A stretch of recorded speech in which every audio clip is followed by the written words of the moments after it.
What is up, everyone? Welcome to Mechs on Deck. How's everyone doing tonight? I totally forgot to turn all these things on, so I'm turning them on right now. Oh, look, there they are. What is up, I Jeff Leopard, how you doing? R291, how is your Tuesday? Brez, good to see you. Good to see you. Bullhead Brett. And Sick Jones. And then, of course, Drifting Bunnies coming in hot. I'm doing good, man. It is it's a good day. It's a good day. It was a simple day. Nothing too crazy happening. I spent a lot of time lubing a lot of switches the past couple days. So, yeah. Did everyone have a good Cinco de Mayo so far? It's not quite over. There's still some time. Cinco de Mayo lining up with a fat Taco Tuesday. I had some tacos today. Picked up some Torchy's tacos. Drank a Modelo, so yeah. Nice.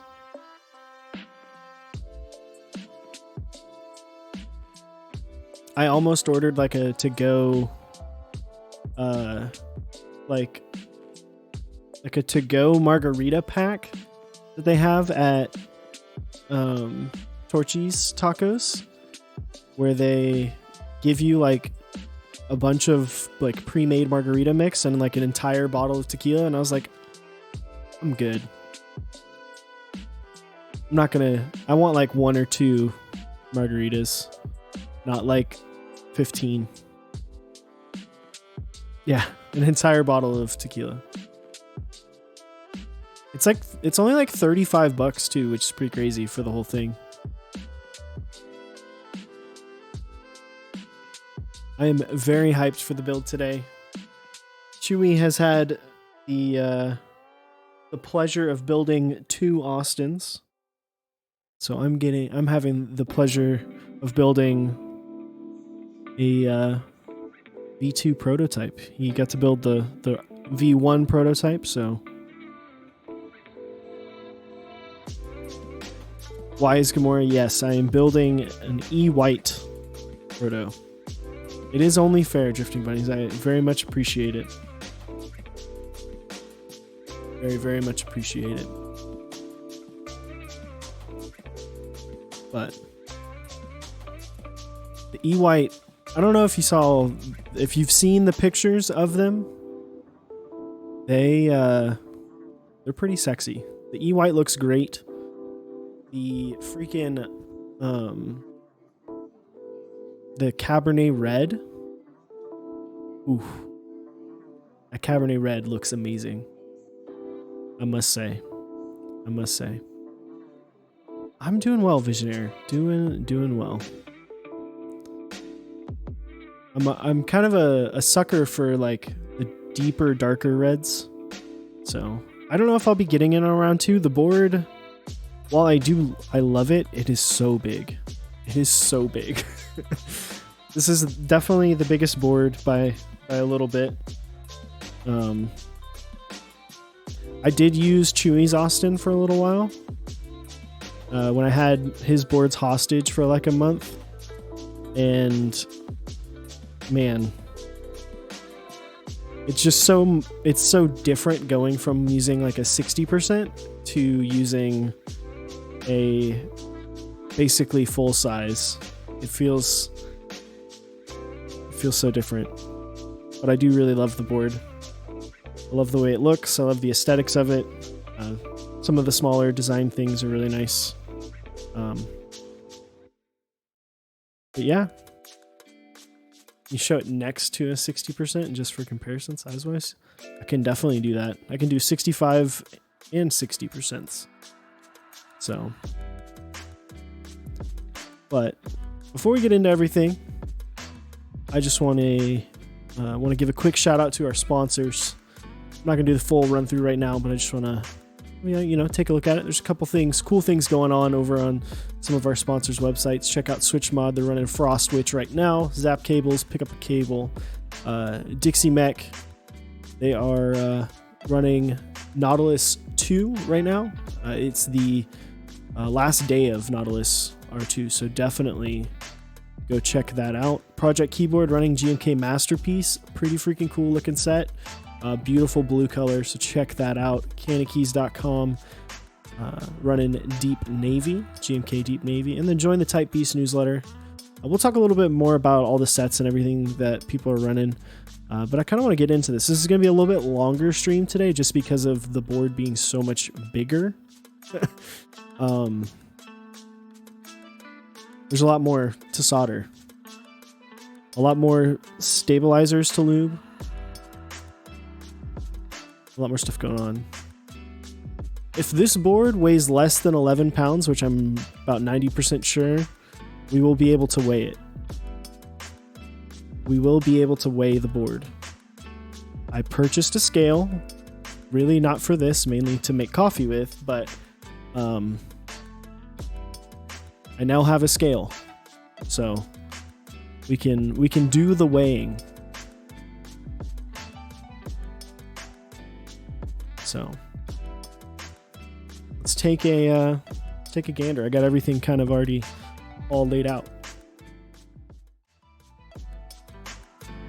All right. So I've got all the necessary stuff here that I need. I don't know if you saw, but shout outs to Langlandia for providing me with my my weenie and nuts. They're gonna be my my mascots here, helping me get this thing all together. So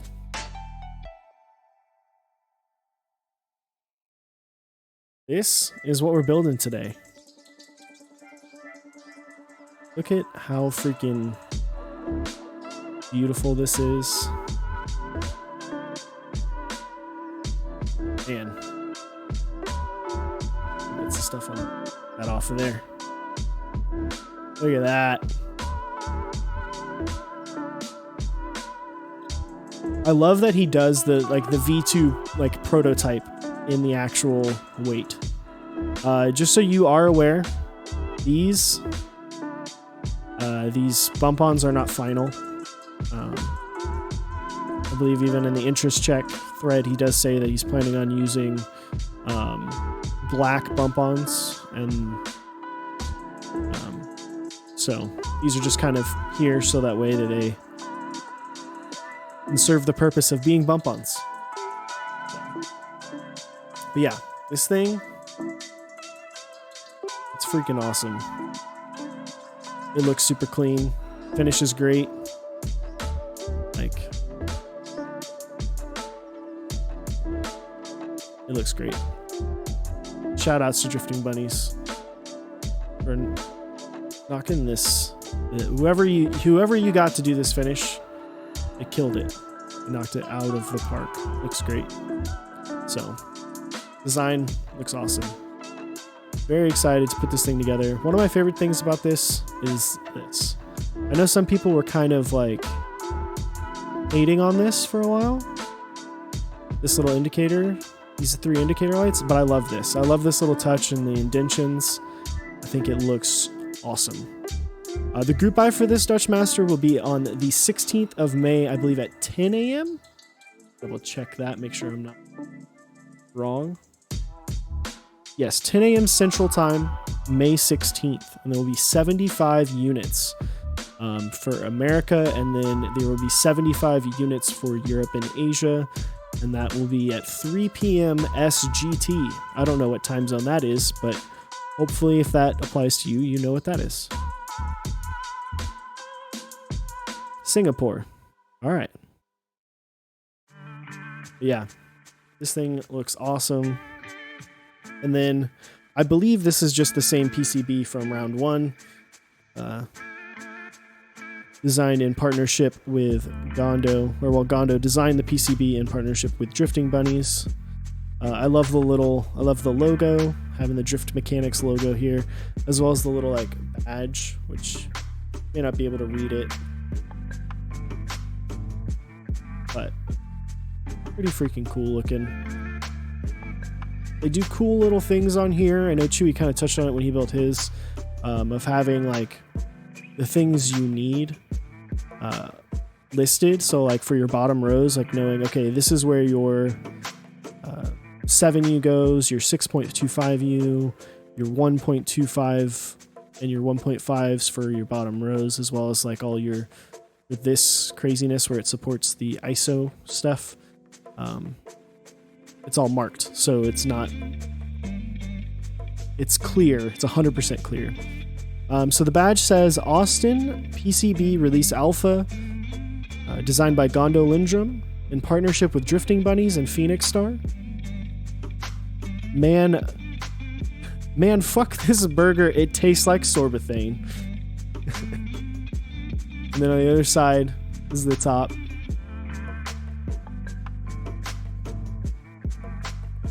You just got Austin right there. It passed QC5. Got there. We did it. So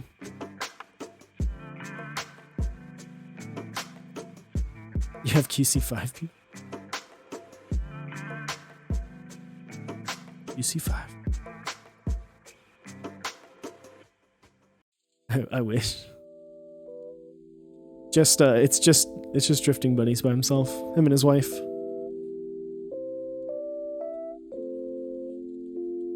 But no, I already checked all the PCB, made sure everything worked. So yeah. Today in this build, we are going to be putting in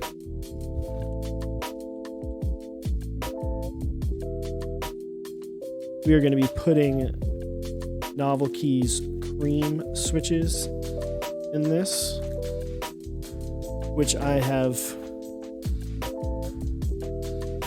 lubed all, what is it? I think it's like 110 or 120 switches that it gave me. I didn't count. I just did them until they were done. Because, you know, if you focus on the number, you're going to be upset at how long it takes to lube switches. So I did not film the creams. Creams don't really need films, in my opinion. I think people that try to put films in everything, it makes me wonder why they do that. Lubing switches is somewhat relaxing, but it's very tedious.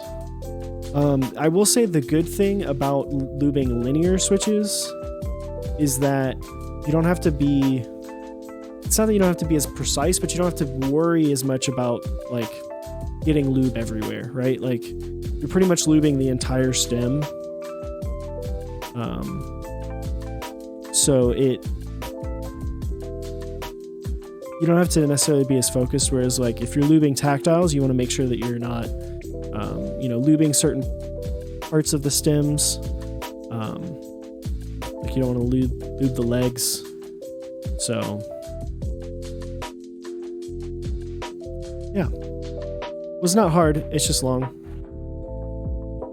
I do it while I watch like either sports, like when it's football season, I'll do it while I watch like a NFL or a college game, or I do it while I watch like an esports match, whether it's Overwatch League or Counter-Strike or something else.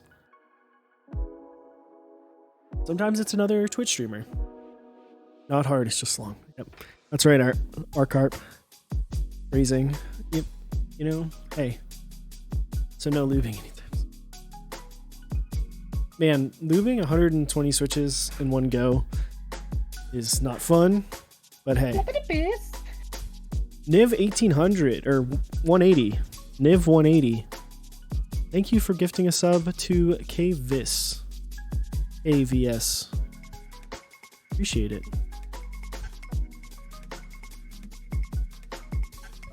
What are my thoughts on the bag lube method? I just like hand lubing. I feel like I prefer that method, honestly. Speaking of lubing, We have a lot of stabilizers to get to, and I am not the fastest stab luber in the world. So it's put this up here.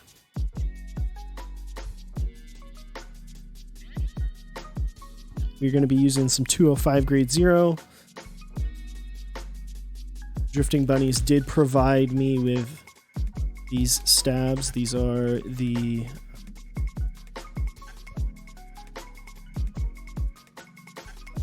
Duroc stabilizers.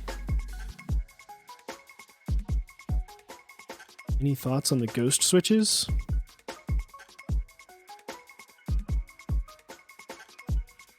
Got all these little O-rings everywhere. So I feel like I've seen the ghost switches, and if they're just made by Duroc, they're going to be just about the same as all the other ones, just with a different spring weight. They're going to be just like mauves or alpacas or T1s and lilacs linked to washers. I don't know. I'm assuming these came with the stabs.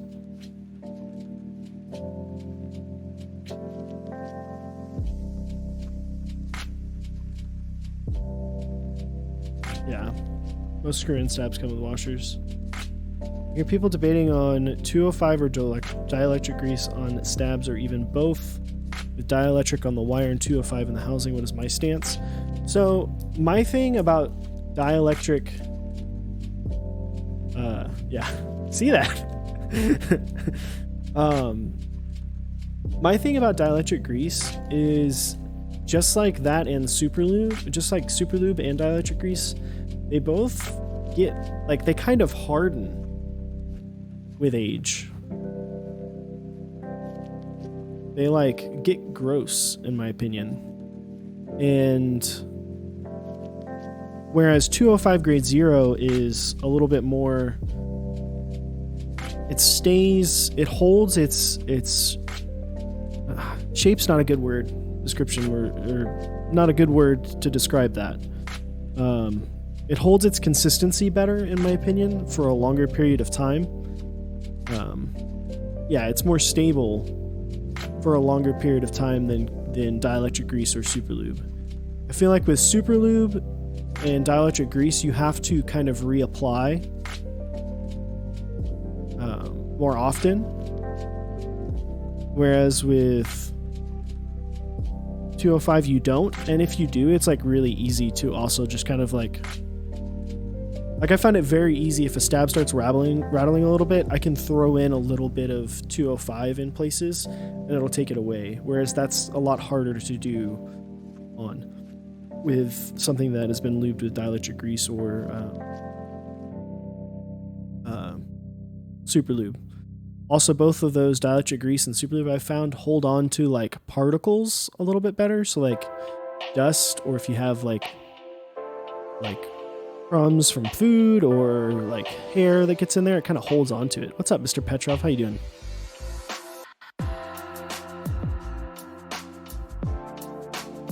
All right. Now I gotta figure out how many stabs I need. All right, so I know I need at least 4 for the main. All right, that's main. And then 2 more. Okay.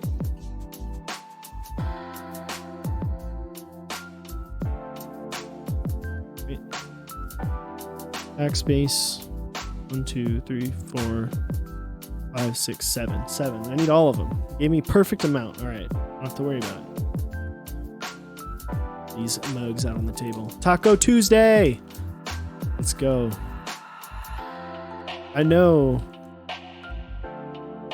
CYO, you had to have gotten some tacos. I'm gonna be upset if you didn't. Did anyone... What did everyone do to celebrate Cinco de Mayo today? What's the board above the one that I'm building? That is a Bauer by Mr. Dixie Mick. Also with Dixie set, GMK 8008.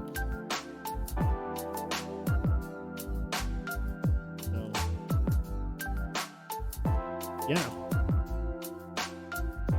Oh, for those who wanted a side-by-side comparison, that's how much. This is how much larger it is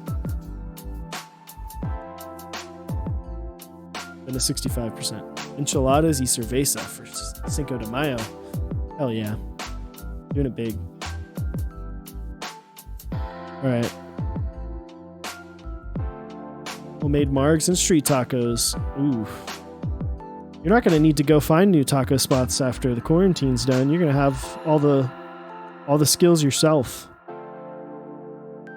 Dun, dun.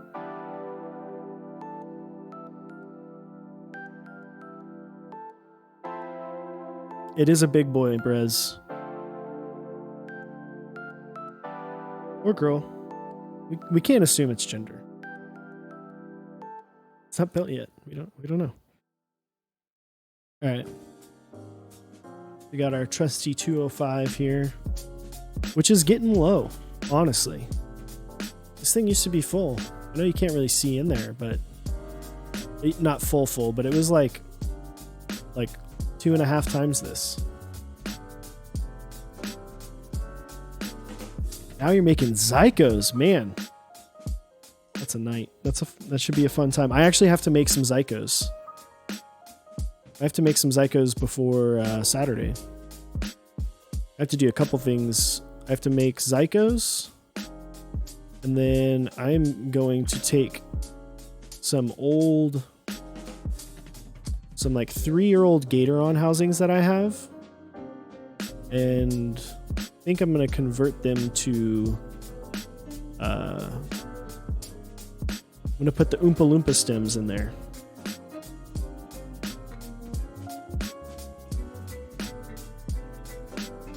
So I can really feel what those feel like in some old school Gatoron houses.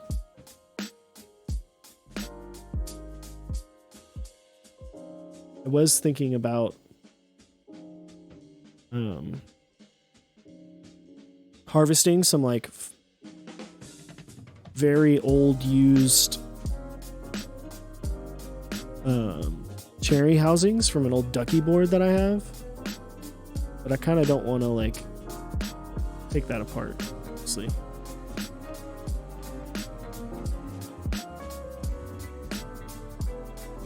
Desoldering sucks. Who's excited for blueberries? I'm excited for blueberries. In fact, I need to message my buddy Rick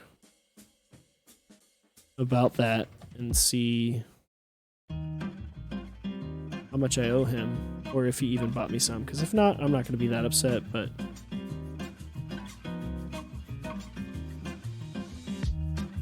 I was asleep when they went on sale, and I did not wake up before they sold out. I was hoping that he purchased some for me, and I think he did. I just haven't asked him about it yet. But I'm very excited for the blueberries. The blueberries. Did someone just say desolder? Yes, I did. I did say desolder. It is my, like, I think for both Chewy and myself, that is probably our least favorite thing about keyboard maintenance is desoldering. I'm okay with soldering. Ooh, Elephant, thank you for the 2 gifted subs. Appreciate it.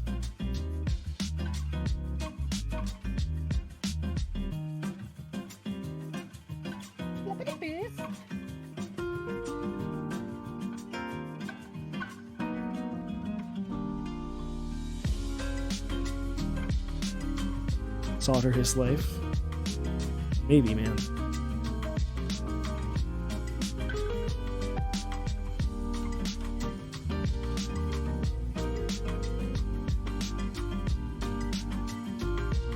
So did anyone else do anything fun, or is anyone else currently doing anything fun to celebrate the Cinco de Drinko?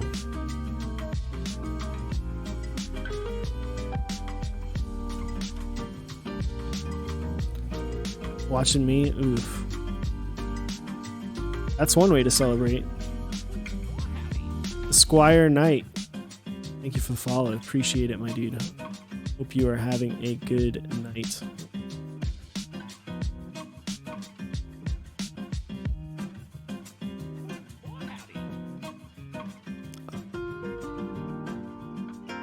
All right, let's see if I can get this right. Kasumi Otako 15. Thank you for the follow. I probably butchered your name. My weeb level is very low.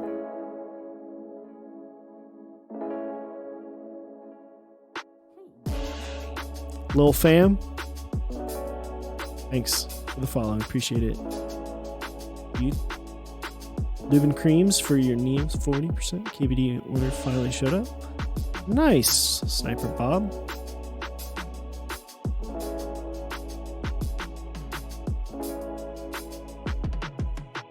This is your first time tuning in here to Max on Deck.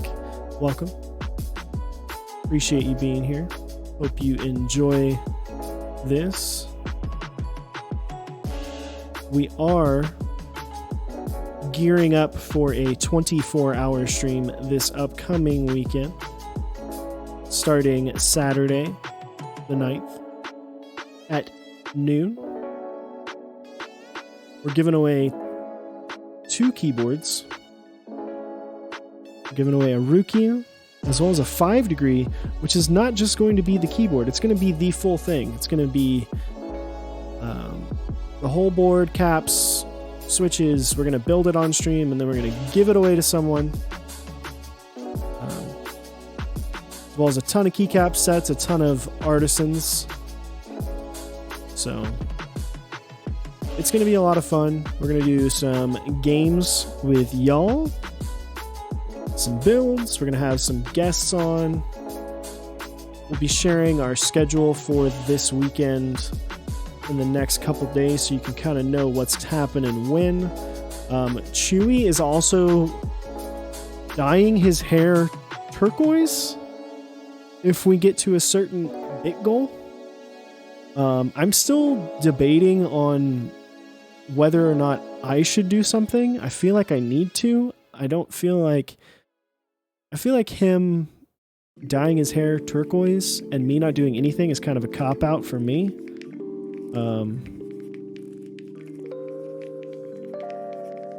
I know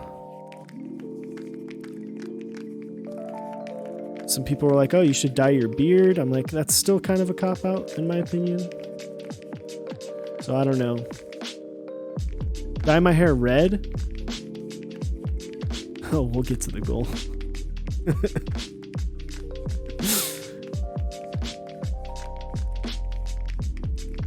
I'm sure we will, honestly. I'm sure we will. We were talking about it last night. We were like, how much do we want the goal to be? Because we don't want to like hit the goal in like the first hour, you know? Why don't you shave the right or left side of your head bald? No, I'm not doing shave your eyebrows, okay? I'm not Sideshow from the Overwatch League the amount of money he made from him doing that was a lot more than what we were talking about for bits. I think he asked for like 4,000 subs. I have no idea how high we're going to do it yet. I think we're still trying to figure it out.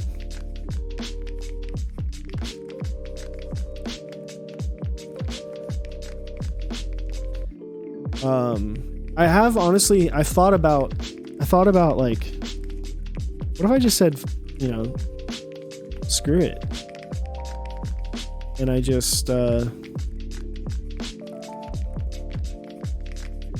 bleached my hair. I mean, I had bleach blonde hair when I was a little baby. I was a little kid. He needed at least 1,000 subs. Yeah.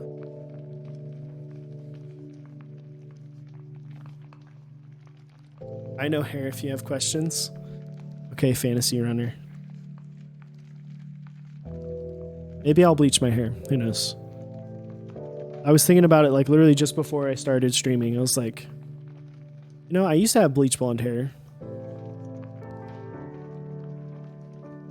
Like my hair was naturally bleach blonde when I was a little kid. And then as I got older, it got darker. You could also do highlights if you want it more subtle and it grows out more natural. Yeah, I mean, I don't plan on going back to work until I don't plan on going back to work until August, or my work opening back up for me until August. So I'll have some time, and like the thing is if I don't like it, I could just buzz cut my hair and it would grow back pretty quick. So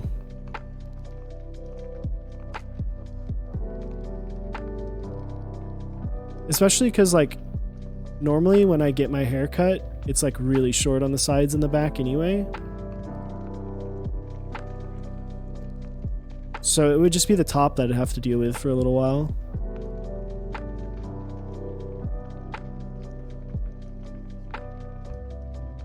So I don't know. I was contemplating that.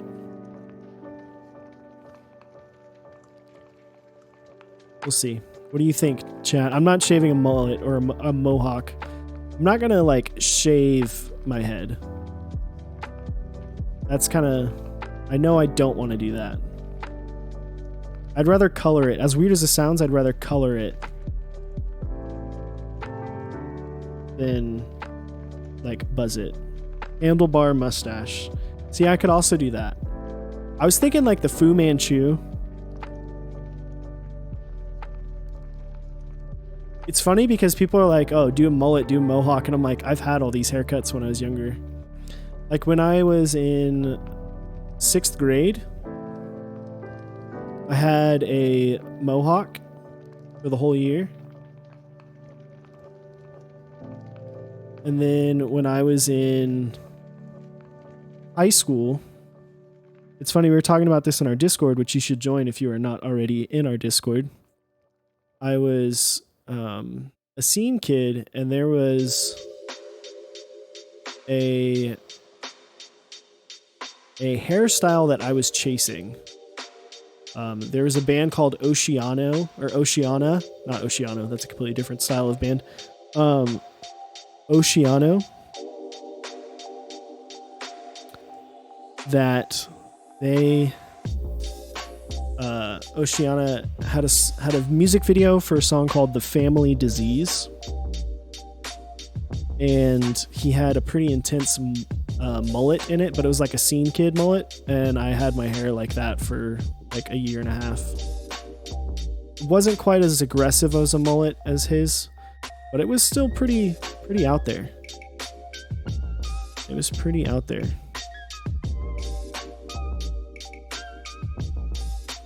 That's not Chewy, by the way, Brez. That was me clicking my stream deck. See?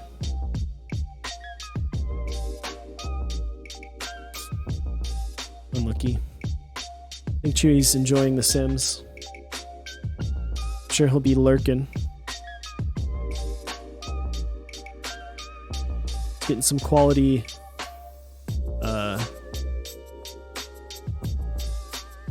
gaming time in with his wife, I'm sure. No shame. Dixie had a mullet for long. I could see that. I could see Dixie having a mullet. I could also see Dixie being a scene kid.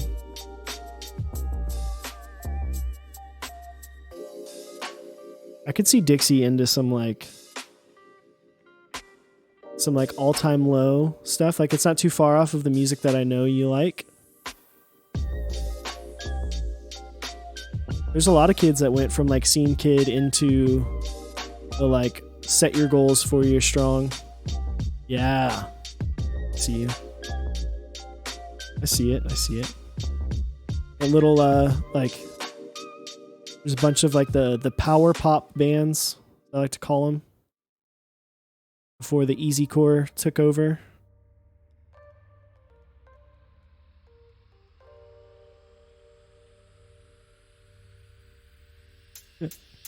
Dude, Set Your Goals is good. I actually prefer 4 Years Strong over Set Your Goals, but they're both good. I remember there was one year at Warped Tour, Set Your Goals 4 Year Strong, and Polar Bear Club all played back to back to back here in Dallas at Warped Tour. And I was like running across the entire like area that Warped Tour was at because I wanted to watch all three. Newfound Glory? Dude, Newfound Glory is like a hardcore band now. They're signed to like Bridge 9.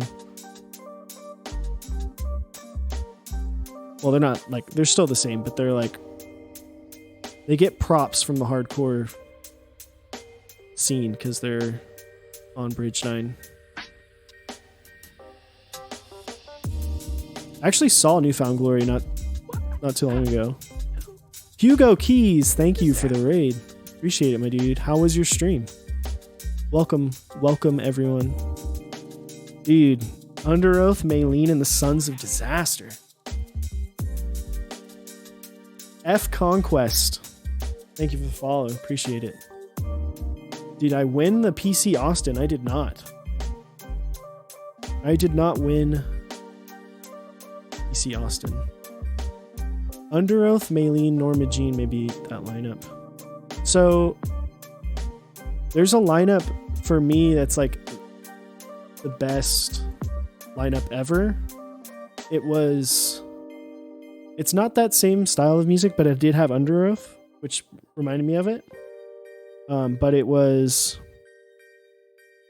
Under Oath, As I Lay Dying, Between the Buried and Me, Architects, Cancer Bats, who else? The Acacia Strain played. It was called like the Big Cool Tour or something like that. And it was insane. It was an awesome show.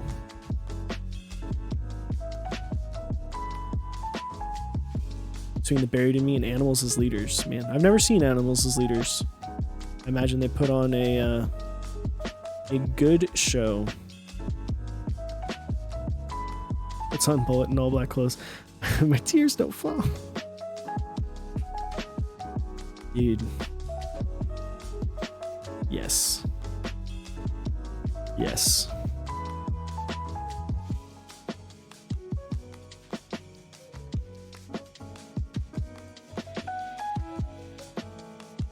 It's funny because like if you go back and watch like music videos from like when you were a kid, like all those bands, they're like they look so bad. Yeah, Anthony Green's streaming has been good, except for he always like he needs to get a better like mic quality. Like he needs to hit up someone in his band and be like, listen, hook me up with a better mic setup so I can sound better.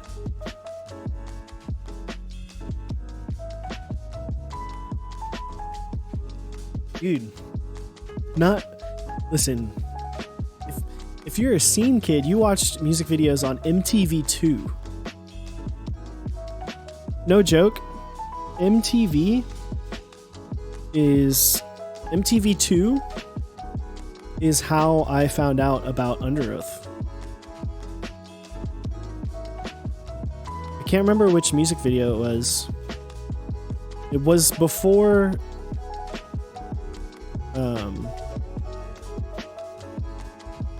it was before the album before Define the Great Line. I can't remember what song, but that is how I found out about them. I was in like 6th or 7th grade when they had actually played music. True. Dude, MTV2 was my jam. Viva La Bam. I was a little skater kid, and then I was a scene kid, and then I was like a little metal kid / hardcore kid. Man. Yeah, it was Reinventing Your Exit. I think it was. I think you're right. Silly Pears. Ska music though, dude. Good ska band that was really small. I don't think they're together anymore because they were really small. A band called We Are the Union. I saw them at a skate park here, like probably in like 2009, 2010, and they were really good. They played with a band called Such Gold.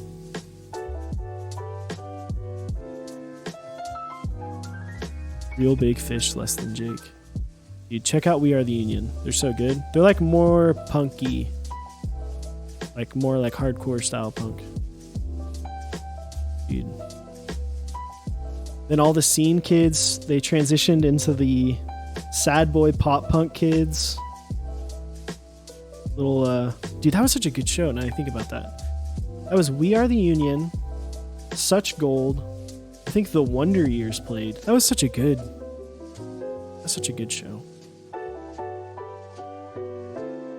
Streetlight Manifesto. Chat's bumping, talking about music. I love it. We're all embracing our inner scene kids. What was your favorite band when you were a scene kid? Mine was Forever the Six Kids. I'm biased because they're from Dallas.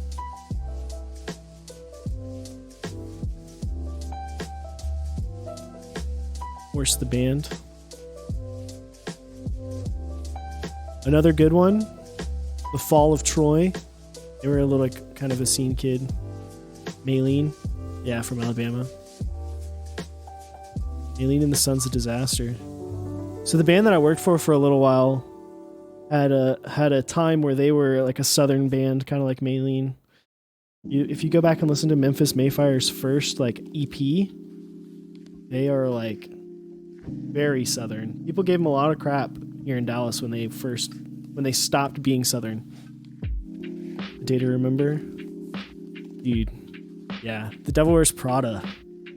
Man, I know what ghost. The memories. What change of pain, dude. So there was a venue, or not really a venue, but it's the city center here in the city I grew up in, called the Plano Center. I got to see A Day to Remember and The Devil Wears Prada play together, and it was right after Homesick came out. It was nuts. The dudes in A Day to Remember are really nice guys too. I got to, when I was working for the band I worked for, we played the first Self-Help Fest. And I'm just like sitting on the bus, and their old guitar player, Tom Denny, he just like walked onto the bus and he's just like, "What's up, dude?" Just sat down, just started playing Xbox. It's like, okay. All right. I see how it is, dude. Iguwu. What is up, dude? Thank you for the follow. Appreciate it, man. Saw Thursday play 2 of their albums back to back last year. Man, that would have been cool. Thursday. Do I know someone in Thursday? I think so. A Day to Remember. Well, there's a big piece there. Okay, so it depends on how you think about that basement, because when you say Attack, do you mean like the entire band, or like just like their members as a whole? Yeah, we're still lubing stabs, man. We got a lot to go. Because I would say that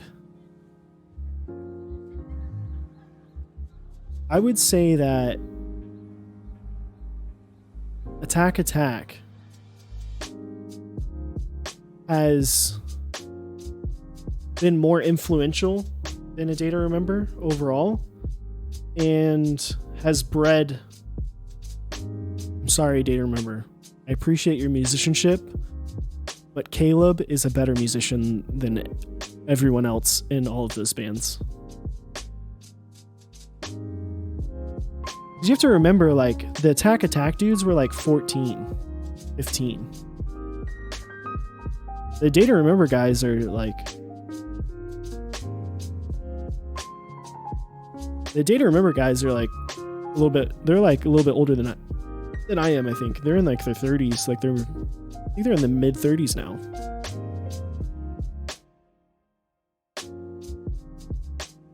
Whereas, like, the guys from Attack are a little bit younger. They're kind of like all over the place with their age, but like Caleb who kind of took the band over. He's younger than I am. And I'm 27. I think he's like 24, 25. Really cool dude. Beartooth is nuts. And Beartooth is good. I don't know. I like Beartooth more than I've liked any of the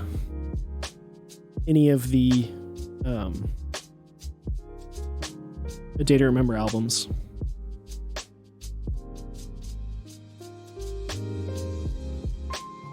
Alright, so Tyler Durden's asked, if we could keep one foot pedal, which would it be and why? Okay, so I have this is kind of cheating, because it's like a vintage multi-effects pedal, kind of. It's called an Ibanez Ue 300. And what it is it's a compressor limiter, a tube screamer, and a stereo chorus all together in one pedal. And it's pretty freaking cool.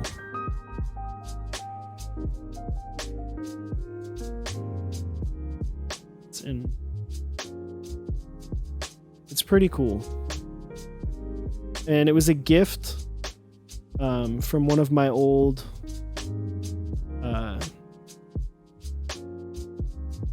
mentors growing up, the guy who basically got me into like being comfortable playing and singing. Stan was his name. He gave it to me when I was in high school, and I've had it ever since. It sounds amazing because I think it has a TS-808 circuitry in it, which is like the sought after tube screamer. So it's pretty cool. Avifo98, thank you for the follow. Appreciate it, my dude. Riccianato. Hope y'all are enjoying this lubing session that's happening right now. Listen to Polyphia. So funny story. I went to high school with Polyphia. So yeah, I have listened to them for a long time.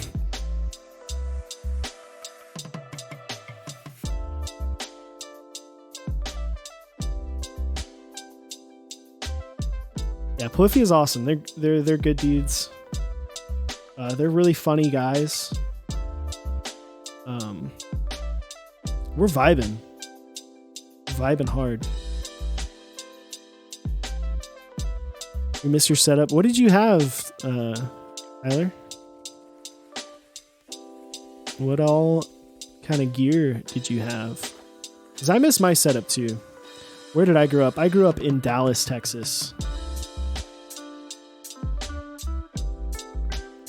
Both Chewy and myself. Sorry. Top Clack, thank you for the 8 months. Appreciate it, my dude. Hope your Overwatch is going well. If that's what you're playing still. Or whatever you're doing.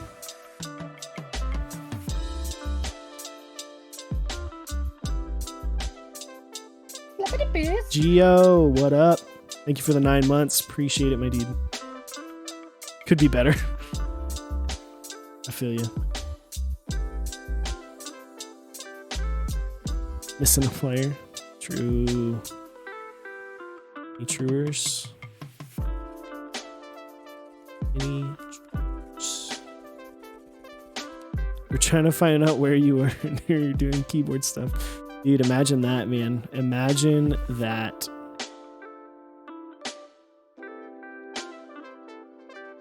You know, I just got to build this board, and you know, which you can get a sneak peek at because I know you're building one on Friday. You had a cream Fender Strat with a Marshall tube amp and so many pedals. Man, that's a lot to get rid of. I am the world's slow step. Gio, listen. It's not about how you get there. It's not about the drive. It's about finishing, and it's about the final product. If it's a quality product and it takes you 3.5-4 hours, it's fine. You want to enjoy it? I got people watching. They're hanging out. We're talking about stuff. We're having a good time. All right? Gosh. Dude. Purple Squire. My first guitar was a Yamaha Player Pack acoustic that my mom got me when I was in 6th grade, and I still have.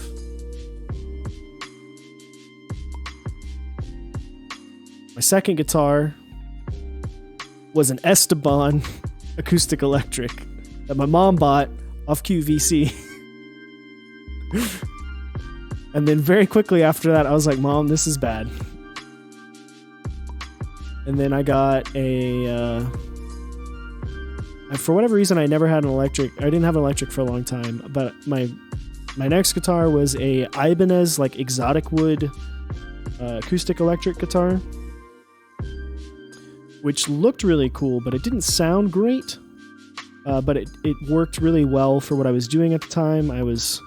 That's when I first started playing shows. I used to play acoustic shows when I was like 14 and 15 years old. Before I got into the metals, and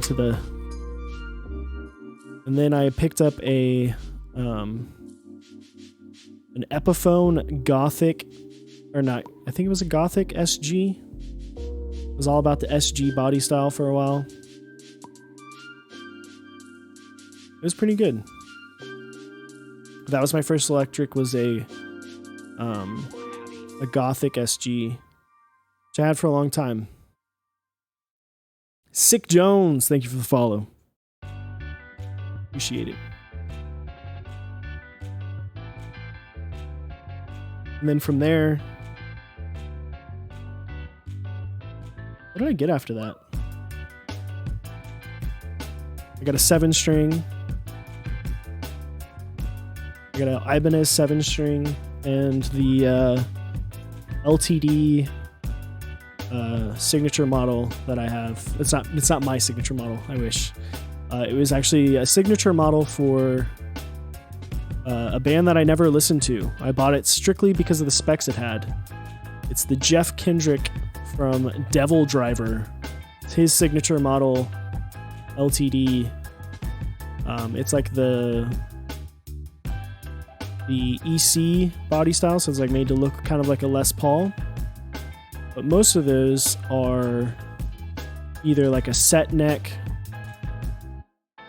or a bolt-on if it's like the lower end ones for the neck. This one is a neck through, and it is a string through body, whereas all the other ones have a hard tail. And then it also has a slightly longer scale. It's on the 25.5-inch scale rather than a 24 3/4 scale, which helps because the band that I was in at the time, we tuned all the way down to drop A sharp, which is like a half a step above being a 7-string.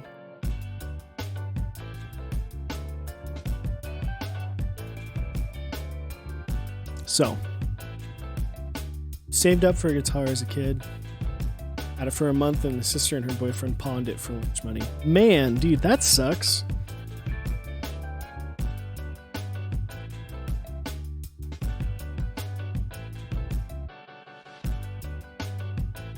That sucks, man. You should buy yourself a new one.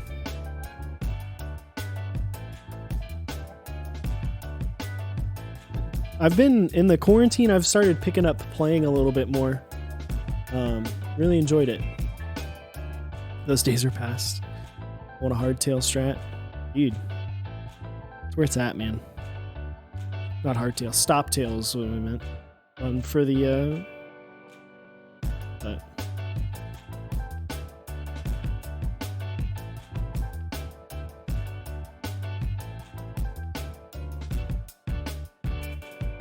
Also, people might roast me for saying that I'm using too much lube. In my opinion, over-lubing the wire is going to do a lot more for you in terms of keeping the sound quiet for longer. That's my opinion there.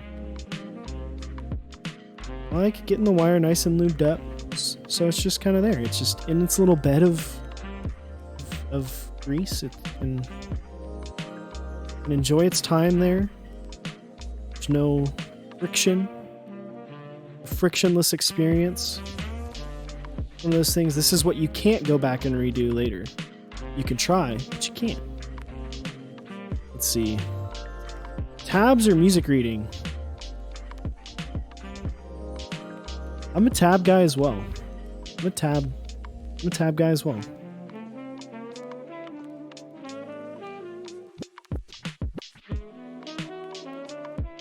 I took 2.5 years of music, or 2 years of music theory, and I can read like certain staffs, I guess, but it's hard. It's hard to translate what's on a staff to a guitar. Now, chords are a lot easier to like translate from a staff. Like you can get the bass, the root note of the chord, and then figure out where you need to go from there based on what's around it. But like actual music, it just doesn't play well for a guitar. Like just give me a tab. But more often than not, I either like learn by ear, like I just get close to something and then I just figure it out from there, you know? Like I'm gonna be real with you, most of the music I play, or that I've ever played, has not been very difficult to play. It's more about timings than like actual like skill of playing. It's like it's all about syncopation rather than the notes. So learning by ear is pretty easy on a lot of the music I enjoy. But I'm by no means a very good guitar player, but I do enjoy playing.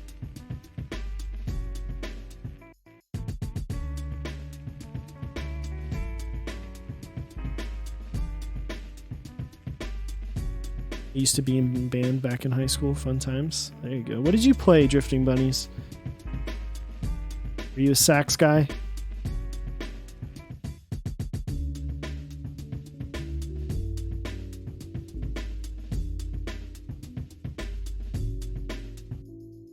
Play the sexy... The oboe. The tuba. The tuba. There we go. Nailed it. Triangle? Dude, that means you be in percussion. Percussion kids are the badasses, honestly. I was never in band, so in Texas, you are required to take a year of a fine arts class. And for whatever reason, I decided that I wanted to take orchestra. So I played the viola in 7th grade, I think. 6th or 7th grade? I think it might have been 7th grade. I don't remember. I just remember continually getting in trouble for pretending like it was a guitar. So it had to have been 7th grade because I was already playing guitar. But yeah, I kept getting in trouble with my teacher for holding it like it was a guitar, playing it like a guitar. But she would get mad at me because I was actually pretty good at it. And I was like first chair for my grade at my middle school. She'd be like, "You're good at this. Stop being an idiot." And I was like, "No." I didn't say no. I was like, "Okay." But then I was like, "I'm not going to stop. It's fun."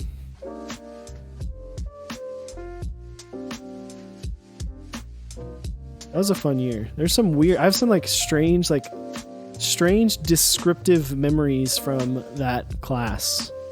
Like I remember we did a Secret Santa thing.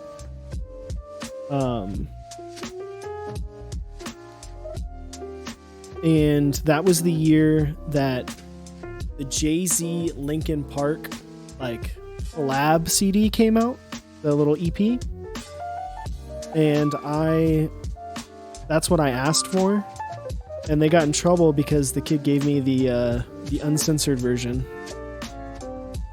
And it got taken away, and then I'm pretty sure my parents had to come pick it up for me. Which, that CD, even today, that CD is still a banger. That Jay-Z Linkin Park collab is a banger. 303, dude. Man, 303. Were they mad? They were mad about you listening to 303? My parents were okay with it. My parents bought me like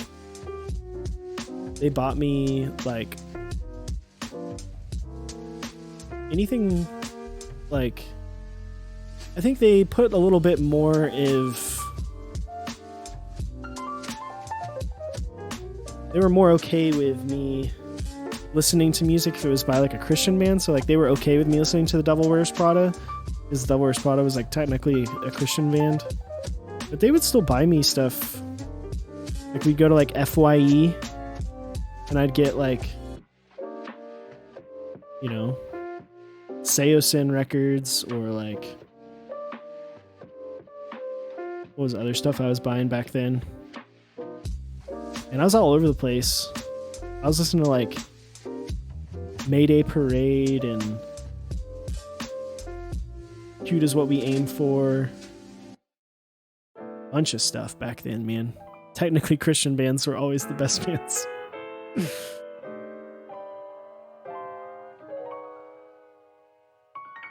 First uncensored I ever had was Slipknot Volume. Damn.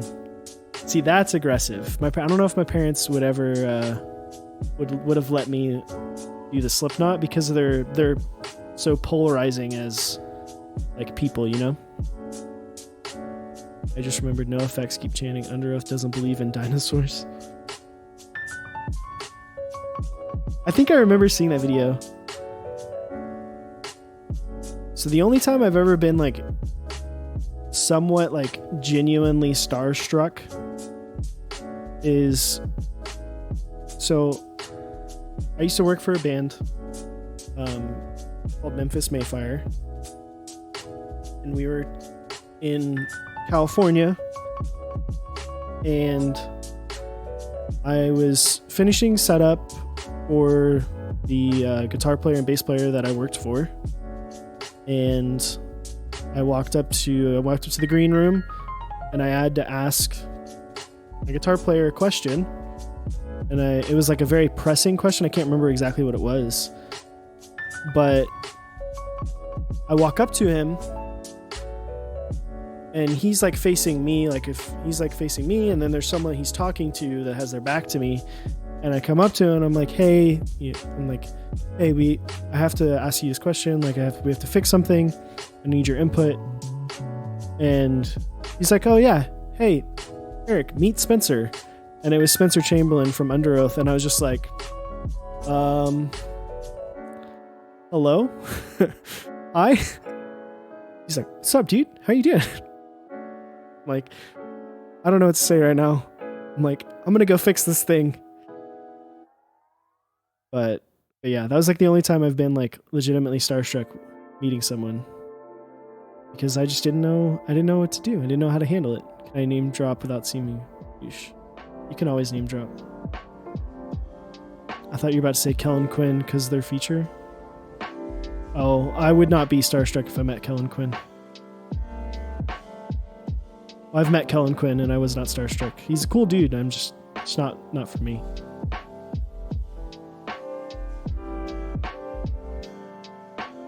Kellen Quinn has an intense history here in Dallas. Not Kellen Quinn, but that band has a pretty. Their bass player is still dating one of my like childhood best friends.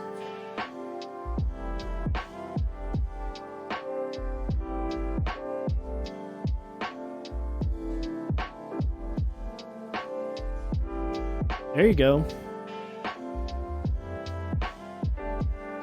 I've never met Dallas Taylor. I think I have, actually. I did. It was when I was like a little kid. Well, I was like 16, 15. That's awesome, Dixie. I just imagine you and him just jamming out in your like giant warehouse, like moshing by like the two of you by yourselves in your giant warehouse. Oh, really? That's really unfortunate, man.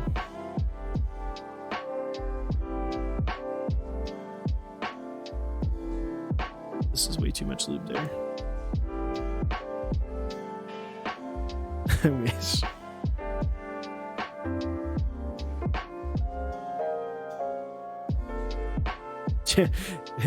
Warehouse, they're jamming on the yacht. That too. Jamming on the yacht, dude. Yachting it up, baby. You don't know, Dixie's got a yacht.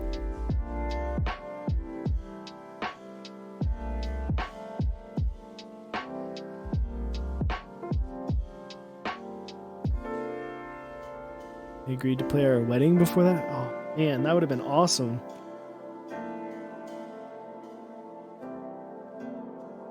See, I love that your wife is like cool enough for that. I feel like whoever I end up marrying is not going to be down for stuff like that. Like, granted, the band that I would want to play my wedding would be my favorite band called Lydia, which I think might be a little bit closer, but their music's a little bit somber, so it's not really the best idea. Oh, see, that makes sense. Just stay at chat for a chat. True.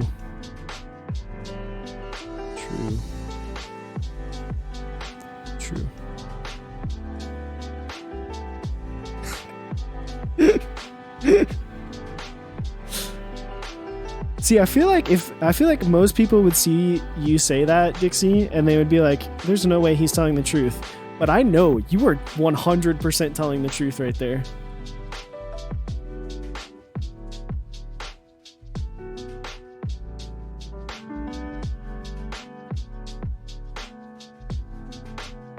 In a half gallon suit. That's awesome. Do I need to go find a photo? They exist somewhere. Man.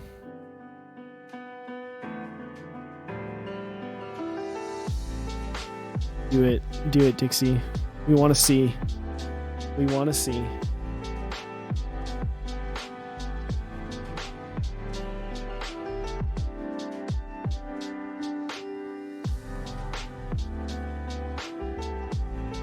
Them Dixie Dukes. Dude. There's an opportunity there.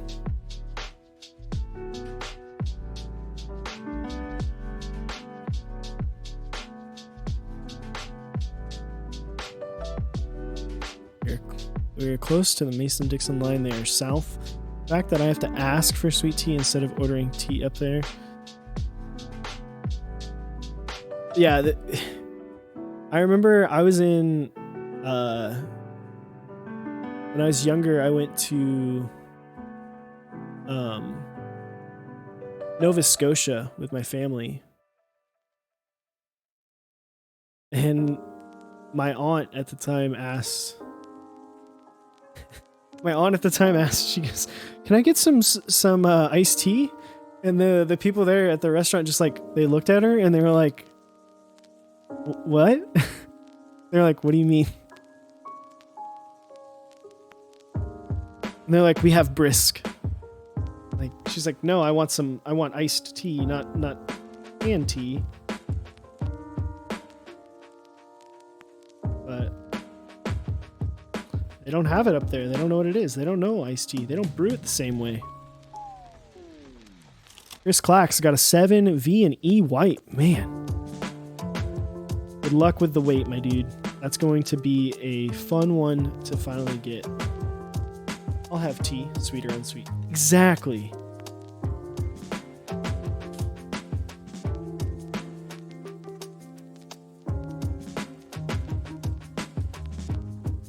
Popeyes has pretty good sweet tea. My favorite sweet tea, though, is there a place where my grandparents live. My grandparents live in like the deep south, and they live in Savannah, Georgia.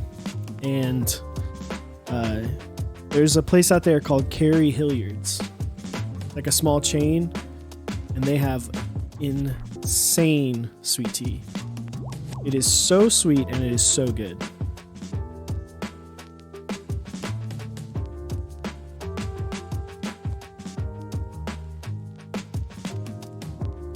I tried the Popeyes chicken sandwich.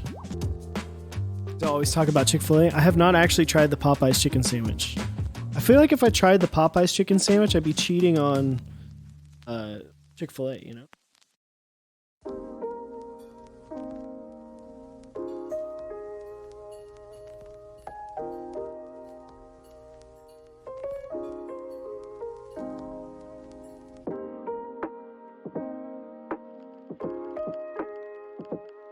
I feel like white does pop. Tried Chick-fil-A for the first time last Facts on what? Cheating on Jesus?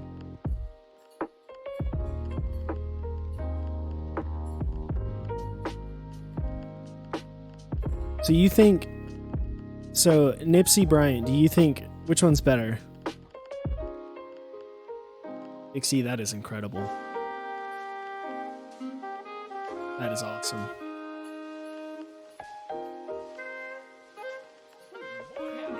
Ooh, boy howdy. Dr. Fixa, thank you for the follow. Appreciate it, my dude. Hope you are enjoying us talk about sweet tea, being seen, being a scene kid, and all the other things that we've discussed in the hour and a half I've been live, and I've done one piece of this build. Let's go, baby.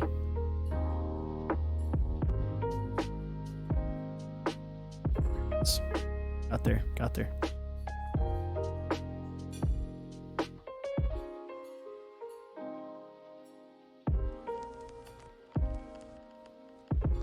You know, I'm excited. This is going to be like the first time I feel like I've used an entire keycap set. I get the true, like, value, the true worth.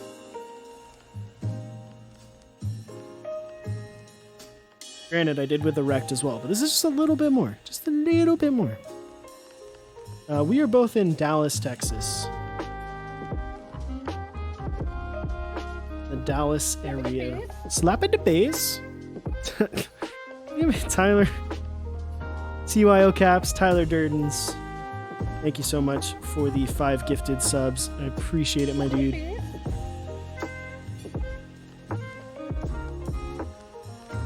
Redacted, man. My body is also ready for Redacted.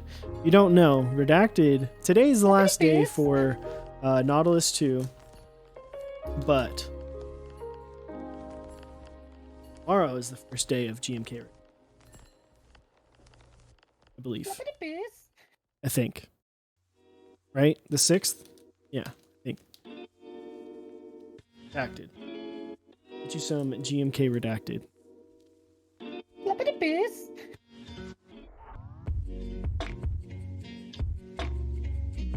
Is Drifting Bunny still here? I'm sure he is. Do I need to use the washers? He included them. I need to use the washers. I don't like using washers. Honestly. Up to you. I'll use them just to be safe.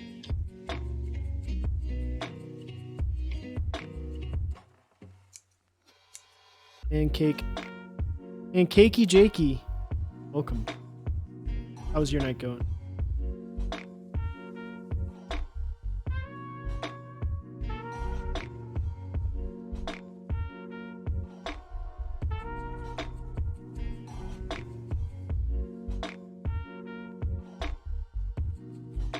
And the thing I love about these, one of the things I love about these stabilizers, Duroc stabilizers, they're not Zeal stabs. Fortunately, Noisy Bryant. They stay in the slots.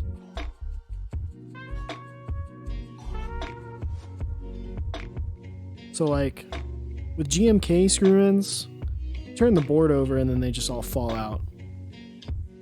Novel keys ship from US. They do. They do in fact ship from...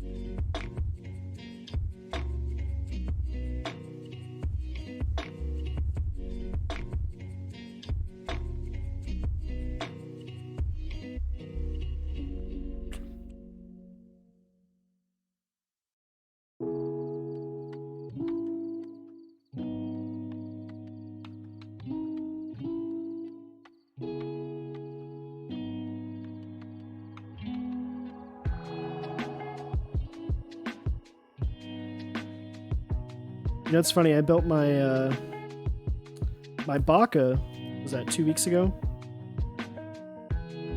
And I was like, man, I can't get this rattle out of the spacebar. And like, why does it sound so metallic?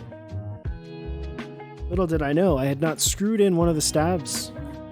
Boy, my the right side of my spacebar was like still needed like 2 full turns. I was like, okay, all right, so this is why. Makes sense. Makes sense. Need me an E white in my life. Love that color, so clean. It is very clean. E white's good. You got a board you love and you want to change the color of it, you can always get it Cerakoted. Things like Stormtrooper white looks pretty good. My sub ran out. I'm trying to resub on mobile because it don't work. It's not letting you. Dude, don't worry about it. Come back on Saturday. We're gonna be here. We're gonna be doing lots of fun stuff. 24-hour stream. You got a whole 24 hours. Sub. Worry about it, my dude. Appreciate the thought, though. Come back Saturday and do it. Trust me. Giving away a set of Redacted, a set of Masterpiece, 2 sets of Grain, a bunch of other stuff, a Rukia, whole 5-degree board, whole bunch of Artisans from CYO caps, Prime caps, other people. It's gonna be nuts. Stick around to see y'all. Dude, Basement, you have a fantastic night. Appreciate you stopping by, hanging out for a little bit.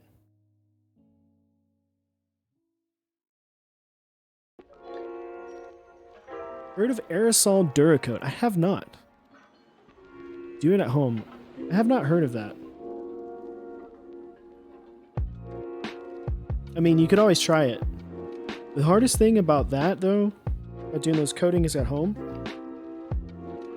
is the stripping of the coating that's already on the board. Right? Like, so your board's already finished, you're going to want to get the finish off of there. So, realistically, a lot of people sandblast it. That's like kind of like the best way. It not only does it clean off what's on there already, it preps the surface for the new coating. You don't have a sandblast hood. Hard. You got the CYO collab here? You won? That's fire. Dude, I'm happy, man. Hopefully you enjoy that. You're gonna hand blast it. You're just gonna throw sand on it, like as hard as you can. Fucking sand.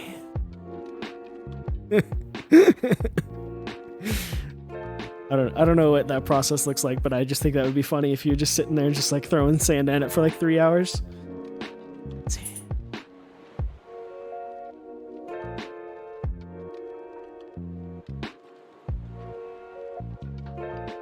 Throw some sweet tea on it. You just pour some Coke on it, leave it in there for a little bit, it'll be all right.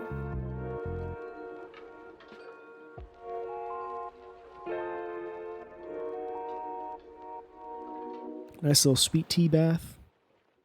Leave your switches with sweet tea, fried chicken fat.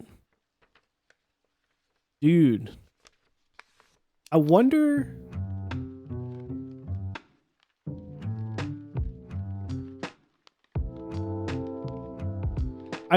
how long using something like an animal fat like a bacon grease. I wonder how long that would last in a switch. Like you could totally like filter bacon grease and lube your switches with it. It would smell like hospitality.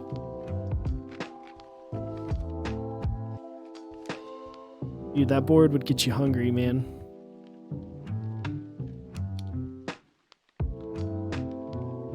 But it doesn't adhere to the plastic and it would oxidize and smell.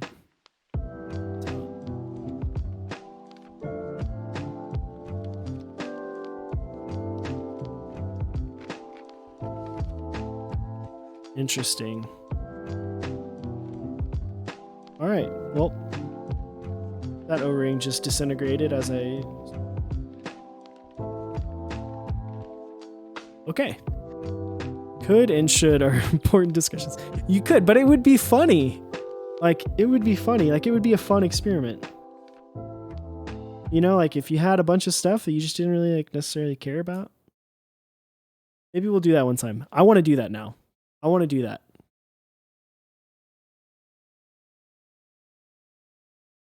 I want to lube a board with animal fat. Chicken fat switches. Can you WD-40 your switches? I think you could. I mean, you could realistically do anything to the switches. As long as it doesn't, like, damage the points enough to where they just don't make full contact. Deep fried blueberries. I don't know if that'll work.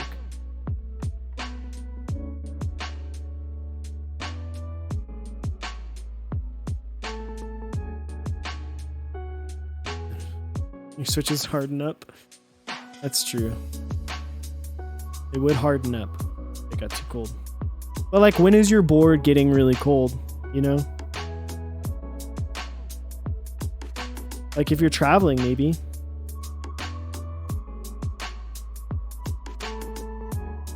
But even then, you know?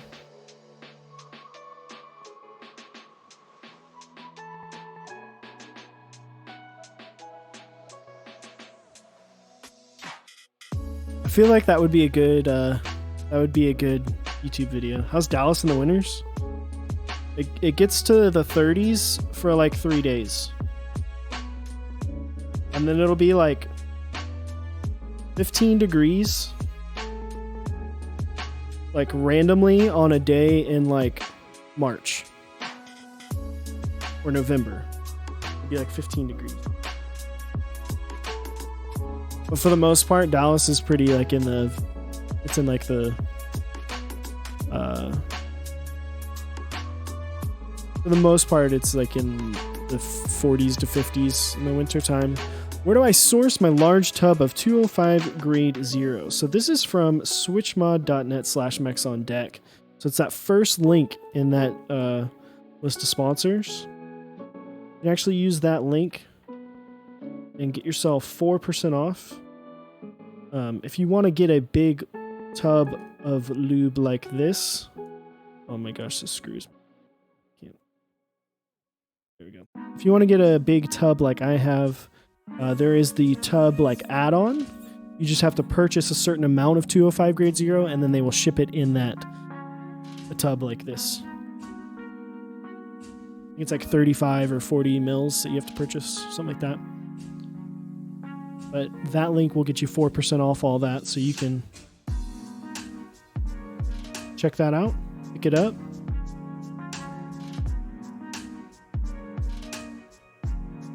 Would highly recommend it. 205 grade 0 is my favorite lube for linears and then for stabilizers as well.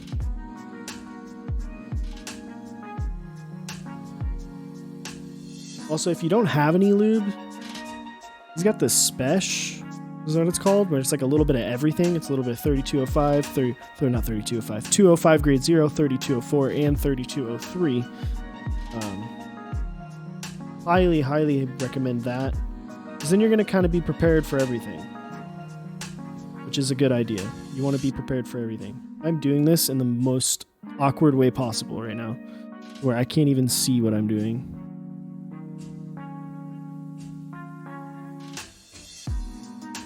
What was it called? The Spesh?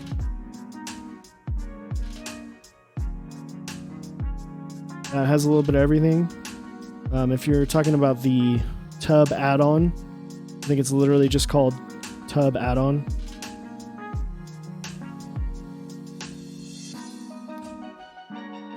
It's okay. We're already done. We're already done. We got it there. We got there. All right. Okay. Get all these little baggies out of the way. Because even with these, if I need to do work on these, I won't need those. All right. Let's get this plate out of here. Thinking this is the right one? It is. Guessed right. He's doing orders kind of weird this week for Lube. They go live at midnight and it's only 50 orders before it's closed. That's probably just because stock is... Chubies, thank you, my dude. Appreciate the raid. How was your stream, my dude? Thank you so much. How was it? How was it? Did y'all have a good time?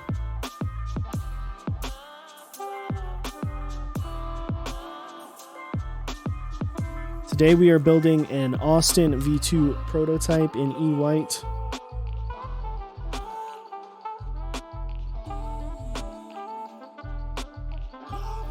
I heard building keyboards was in, so I tried that out. There, dude.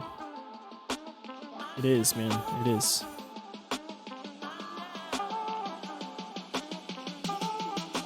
Well, I appreciate the raid. Hope you had a great time. If you are new here, welcome to Max on Deck. I know I've been told from people who have built this board before, this is the most awkward part, is getting the top off the bottom without breaking something or feeling like you're doing something. So there we go. There's that. All right. So just a fair warning, there is some like small scratches and stuff going on the inside of this. Obviously that will not be there when you do get your finished board. It's just this was part of the prototyping. It just has some small scuffs and stuff, so nothing to worry about.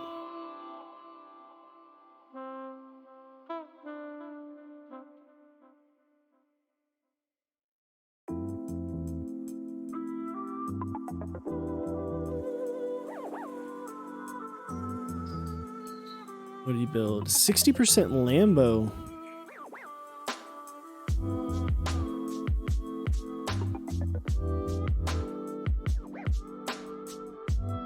I see.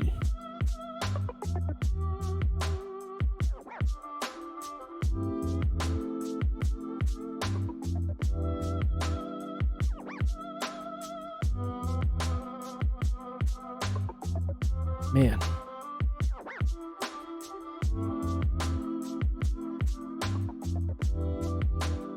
The dog is just like chilling so hard right now. Like almost passed out. He's vibing. Do you ever run into clearance issues with a WoW stick? Yes, I do. I do. Only like with the Rect actually specifically because the bit's not long enough. It didn't fit all the way in. So I had to use like a regular driver to get it in. So I mean that's why like I have these, but then I also have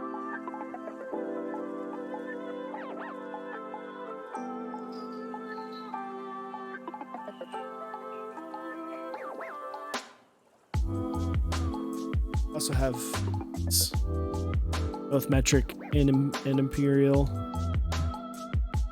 X.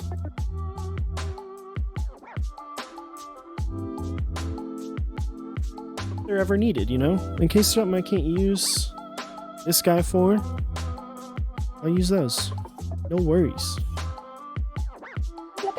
Slap at the base. Hello. Tiny Bush. What is up, my dude? How are you doing? Thank you for the tier 1 sub for 7 months, man. 7. Appreciate it.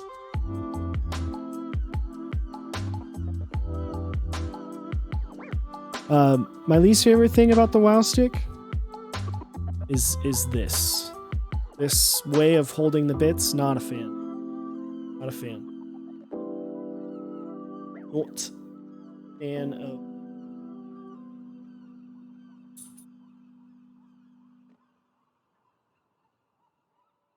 Dude, Austin. Let's take a. Dude, yeah, this thing, and there's 3 of them.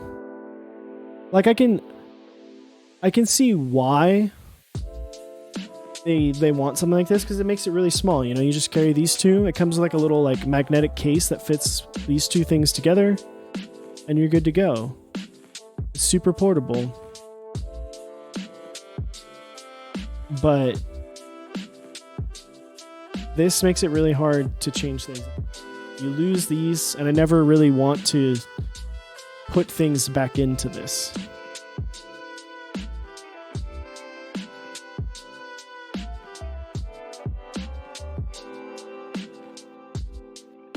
GBs, thank you again for the raid. I appreciate it, my dude.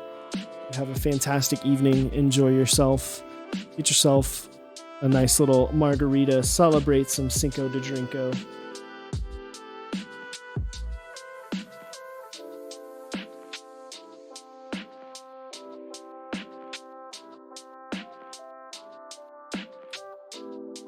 Yeah, the other thing is I just need to find something that's like the bits, the longer versions of these bits in like a case. But just the bits. I don't want it to also come with a drive. I mean, if it does, then it doesn't really matter. Almost, Elfin. Almost. Slow. We're slow. We're getting there. We are getting there.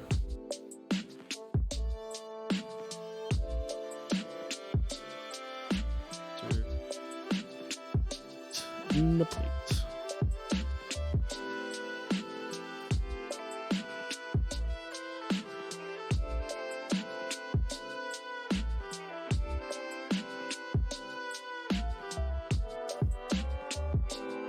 It's already wanting to bend on me.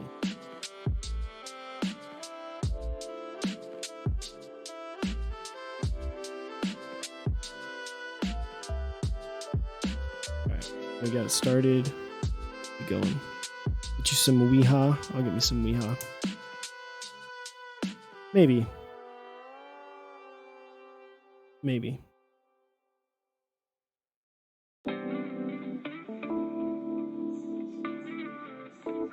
Wait. Don't mess this up, Eric.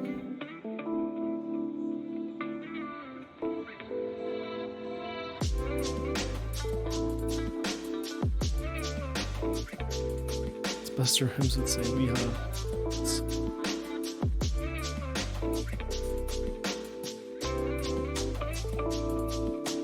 I feel like I need a lot more.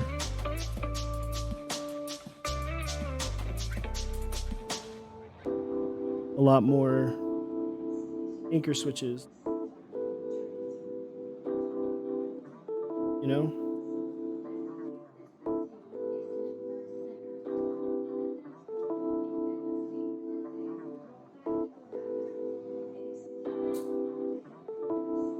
Lot more.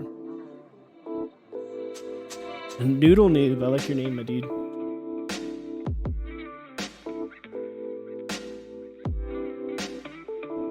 This thing is awesome. I mean, it looks awesome.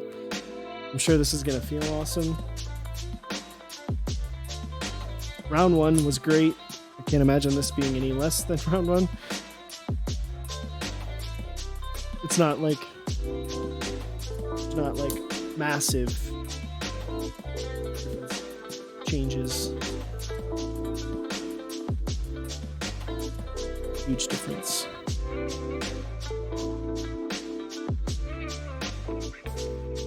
Ah, yes, creams is stream. True.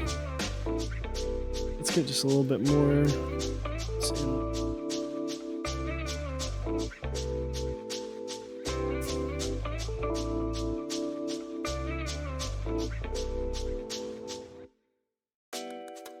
Some stability in the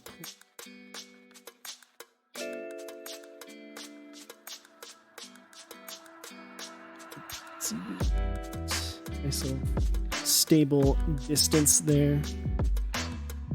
And even got the skinny on the incoming app keyboard. I don't.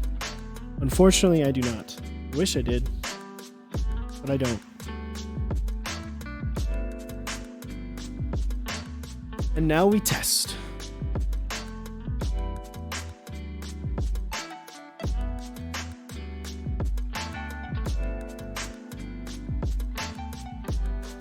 This board is going to look creamy. It is going to look creamy.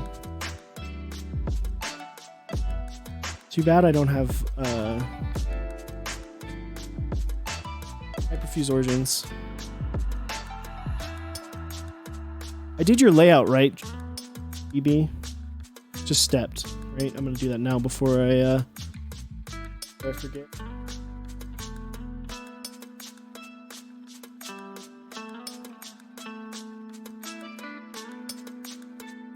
Got it.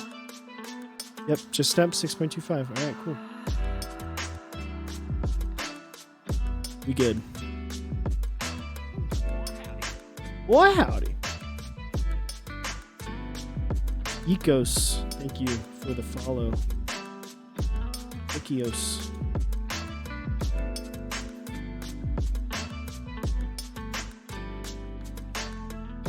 Go, there's that guy.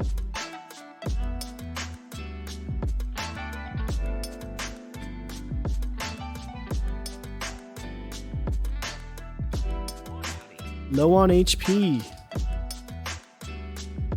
Some would say he's won. Thank you for the follow.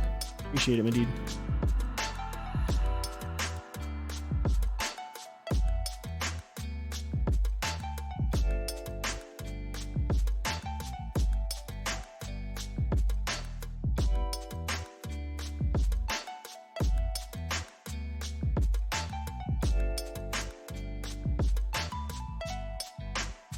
It's full zero, man.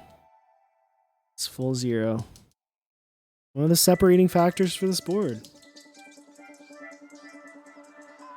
Full 2U0. When's the last time you actually built a board with a numpad? I built this one. But this doesn't have the 2U0. 1U0, so...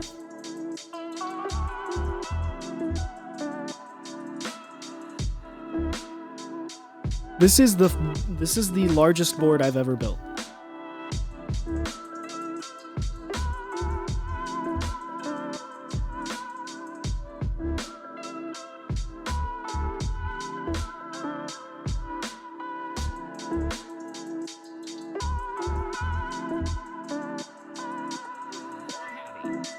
What howdy? Ryu Kuchi, thank you for the follow. Appreciate it, my dude. 6.2. True, Jeff. True. It's not mine though. Not me. Me.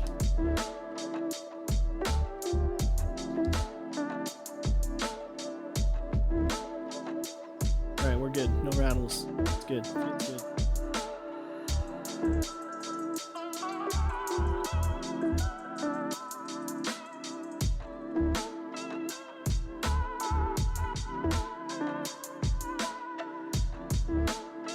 All your other ones are 7U. Thought I'd switch it up a bit. True. True.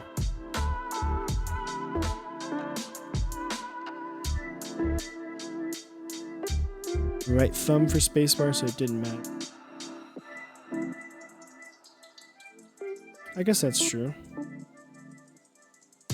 What's my favorite layout as of now? Man, that's hard. I float between really liking Wind Keyless 60 in a split backspace 7U like Sengen Wind Keyless 60. And then I really do love the layout of the Bower. The Bower is probably my favorite board right now.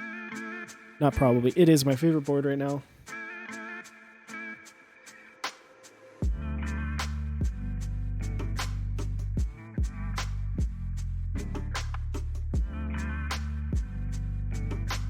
It sounds like a pump.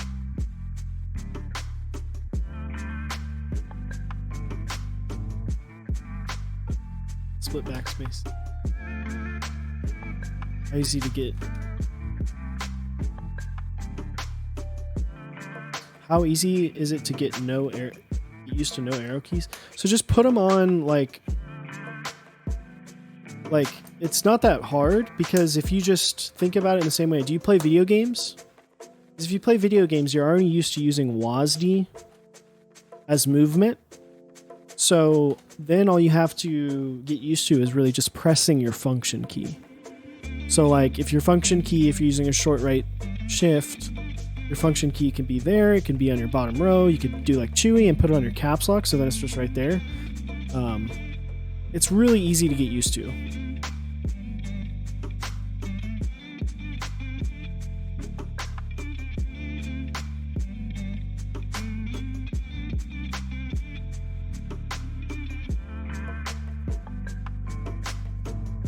I would say it takes roughly like a day, maybe 2 days. We're actually I'm gonna move this off and put this.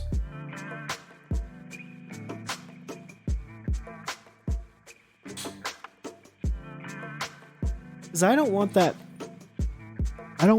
beautiful finish to get messed up somehow if like drop of flux gets in. Up. I don't want that to happen.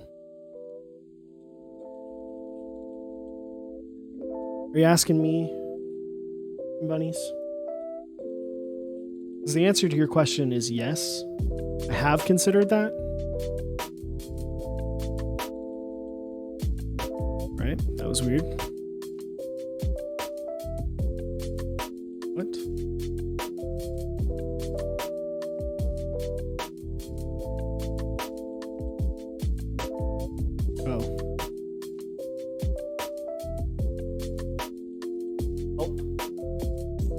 Sometimes you have to plug in the actual iron to the station before you turn it on, else it gives you an error.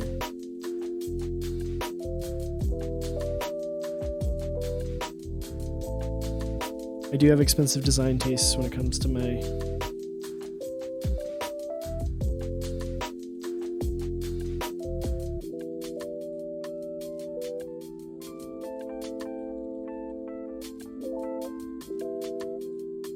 like I would want to do like weird and not like weird, but like engravings in places and stuff.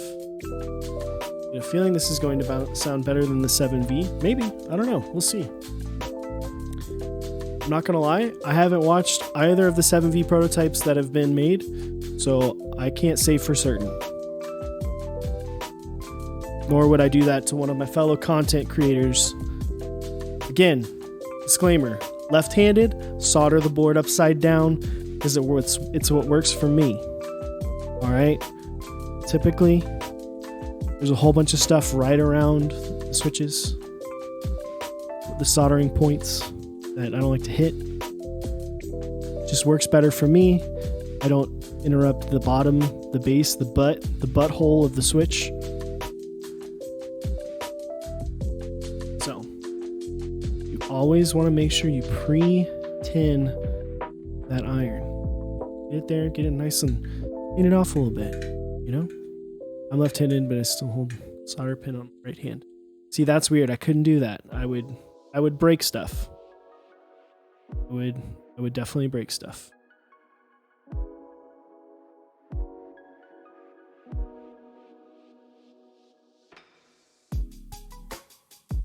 All right, chat. A microphone's going to come into frame on the overhead. It's just going to happen. Sorry. We're just soldering in some of these anchor switches real quick before we put the rest of the switches in. And then we're going to be rocking and rolling on the build.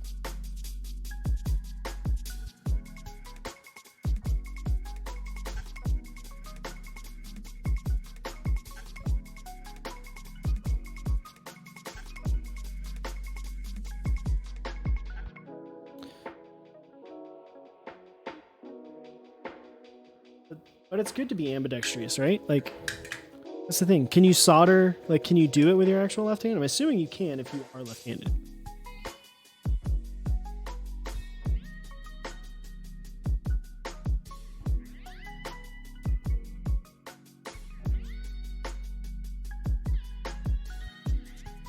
Solder time. What kind of? I'm also just like, I'm applying pressure around each switch.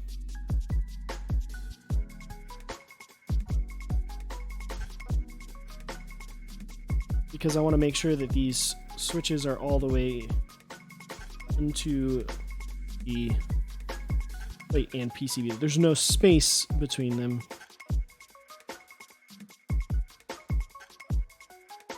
Plate is somewhat bent. We're using something like a less dense plate material. It's a little bit more important to make sure you do that.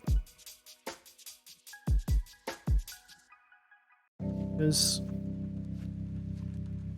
especially if you buy in something from overseas, sometimes the PCB is a little bit bent. Wonky. Not a problem. You just got to make sure you take care of that solder time.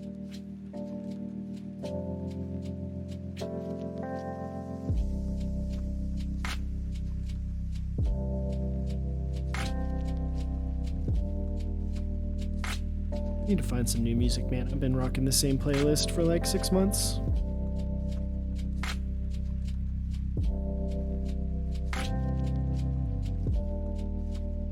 Morvin Mad, thank you for continuing your sub that you got from Lil Turk. Appreciate it, man. You are enjoying the streams. If you aren't aware, tomorrow night we will be live again at 8 p.m. Central Time. We're going to be talking to both Luke Barron and Voxkey from Smith & Rune. We're going to be talking a little bit about the Iron 165, which is shipping soon, as well as the upcoming Iron 180. So lots of cool stuff there. Very excited for that. So come hang out with us tomorrow night. It's going to be a good time. Just got a Valorant drop out of nowhere. Nice. What are my thoughts on Polycarb keyboards? I think they look fantastic. I don't know if you've seen this, but Alex Otis, he has my favorite setup, a Polycarb board with a super visible brass plate. I think that looks incredible. The 512. Yeah, he also has a 512. I love the way Polycarb looks with a brass plate and the brass weight. Like when you can kind of see it, it just peeks through just a little bit. It just looks really, really nice.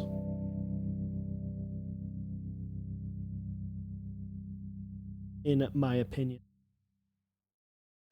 I know Chewy is very excited. He is, during our 24-hour stream, he will be building his Polycarb Singa that he had just purchased. Which is kind of like a board he's been looking for a long time, and he finally was able to find one. He's able to pick it up, so come hang out with us on the 24-hour stream this weekend, watch him build it. So Chew changes mind on Polycarb. I guess so. I think he's changed his mind about a lot of things. There was a point where he was all about HHKB. Now he's not. It happens. It happens. Such is life. Such is life.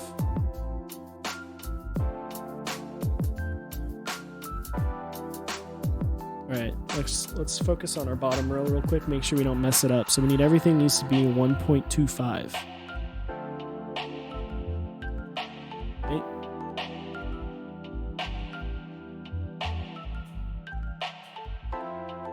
There's normally a moment. Here we go. Snag the singer right before me. Glad I went to him now. Yeah.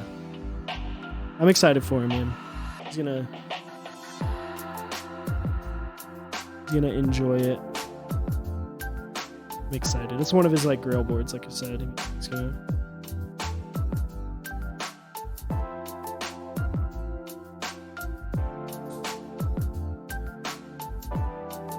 He's very excited. Gonna enjoy it. That's one of our builds, and we have I will be building something. Don't quite know yet what it is. We'll see. But I will be building something for the 24 hours.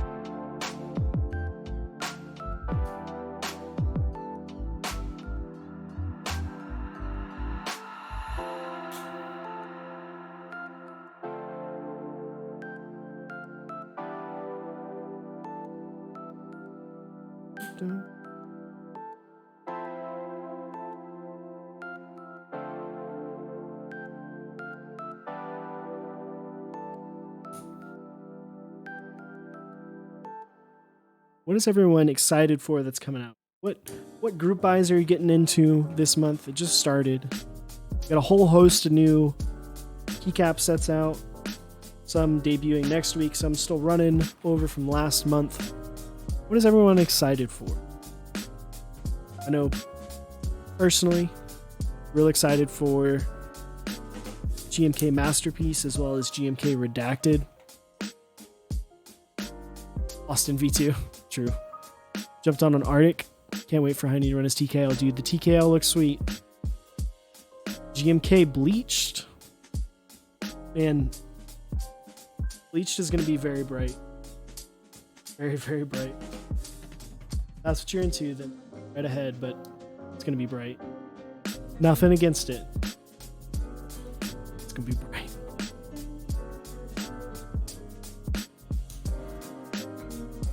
GMK Nord plus Redacted. I didn't realize that Nord was finally running. When is the Rex supposed to come out? I'm not sure. And I feel bad for Nord because I felt like Nord had a lot of hype when it first was announced around this time last year. Might have actually been earlier than this last year. And it just didn't run. It was announced around the same time Dracula was, and then it just kind of died out. It took forever. Really interested in the bamboo kit the key company will be starting. Interesting. I'll have to check that one out.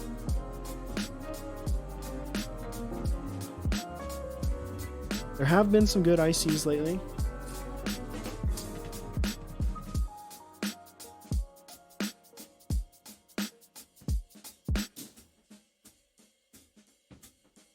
Shooting for Austin. Snag one. Going to try for erect.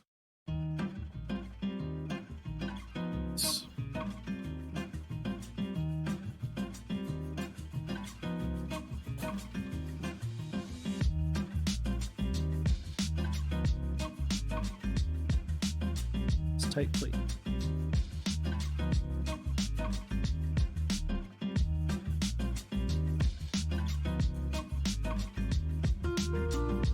Just tight.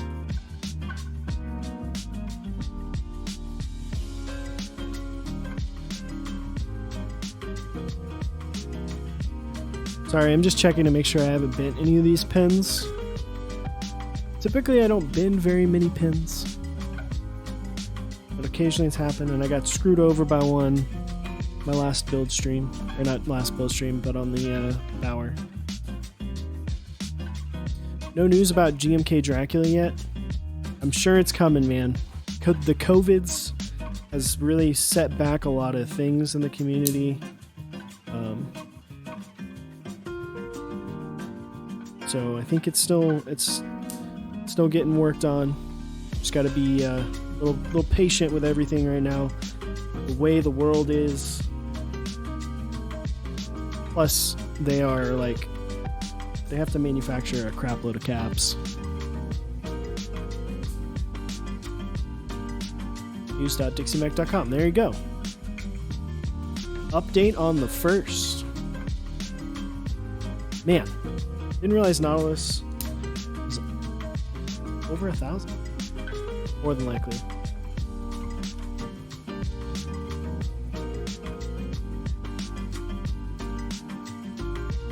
Yep, still in color matching.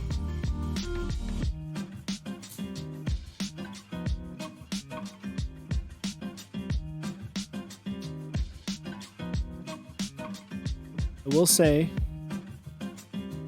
got a shipping notification.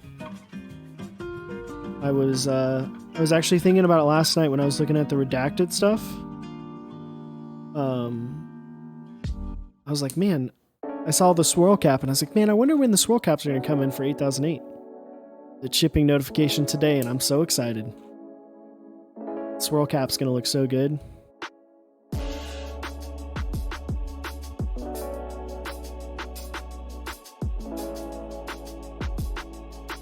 I have to get a KVD Fans Mark II when it's in stock on the 10th. I'm assuming that you mean the 67 Mark II.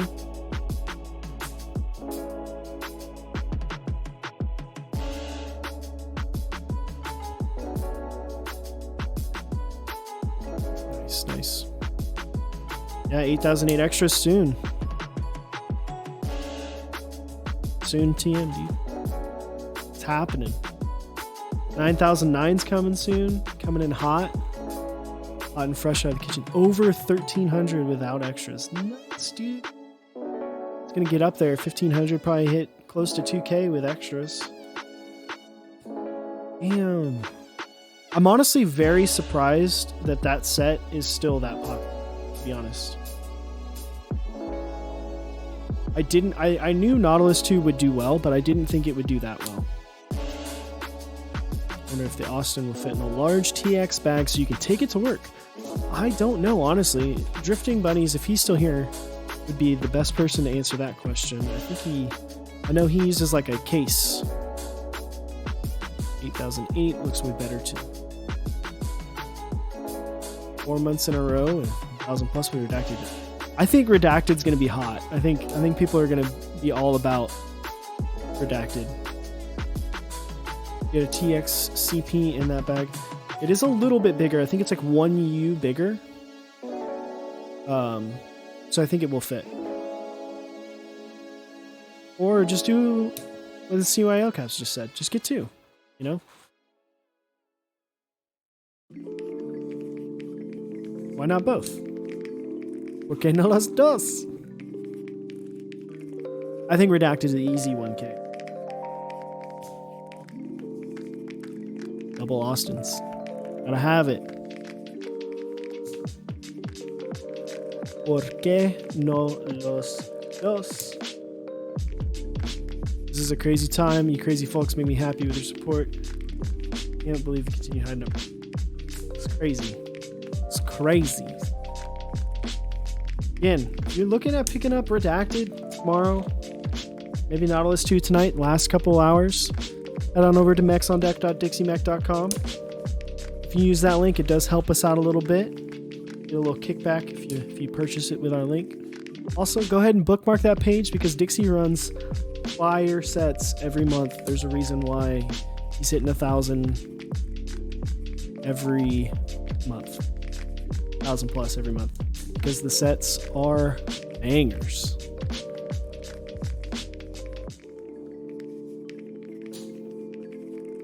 They are banging. And blank. Redacted and then actually redacted in June. Funny.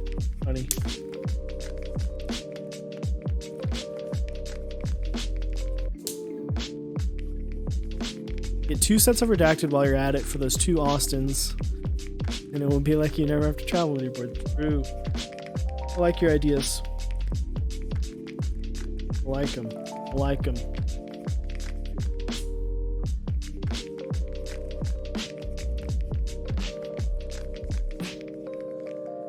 Any cat sets in the works from Dixie Mac? I don't know. I feel like, I don't know. Man, we've had all these cat sets run, but we haven't seen cat yet. We've got cat alpha, and that's the only one we've got. Yeah, Polycarb Austin is this weekend. It's a 1 of 1. Pretty nuts. Milkshake looks to be coming soon.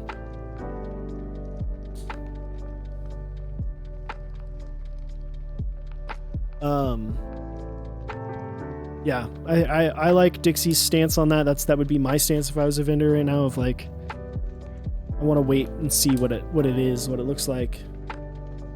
I've felt Cat Alpha, and Cat Alpha was pretty cool, but obviously that's not really black and white. While they are colors, they're not like really colored.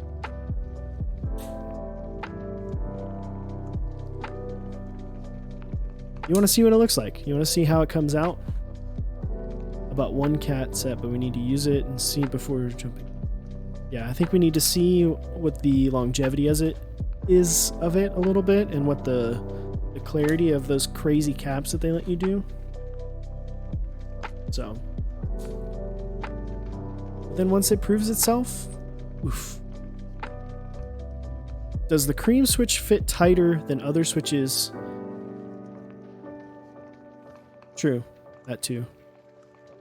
Too, Dixie, I'm sure. That too. Per se. I think that's alright. I don't know. I'm not winning any awards for my English, so I don't know if you've come to the right place. Gamora, I would agree. These switches, especially in like harder plates, they are a little bit rougher to get into plates. They're thicker. A little bit fatter boys, you know? They're fat boys. They're chonky. They're chonky and thocky. There we go.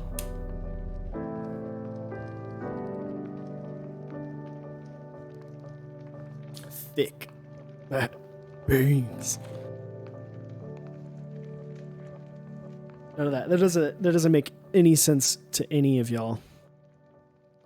But one of my favorite Overwatch players, his name is Surefor, and there's a video from it's a cut from one of his Twitch streams where he is playing Zarya during what was called the GOATS meta. And Zarya is a beam-based character, and she has an abilities give her charge, and as she's more charged up, her beam gets bigger. And so he was like very high charged, and he said, "Thick, fat beams." And I thought it was hilarious. All right, now we're just checking to make sure we don't have any bent pins, because those are the worst. And right now, so far, it does not look like we have bent a single one. Luckily with creams, the like copper pin is really the only one that bends. 8. Here's one. I bent that one. Looks like that's just it. My opinions on the crazy upcharge for resales. I get it. I understand it. But at the same time, I also wish people didn't do it. But I understand why they do. I think it's just this guy.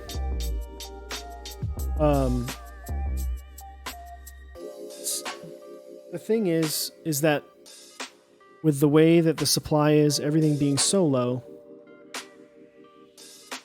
it's easy to resell things for a higher price. The things that are hard for me to look at is something that's sold for, you know, something that new sold for like, you know, say $300, $350. Then they turn around and sell it for like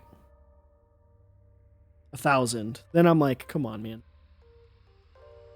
But at the same time, when you look at that stuff, a lot of times you don't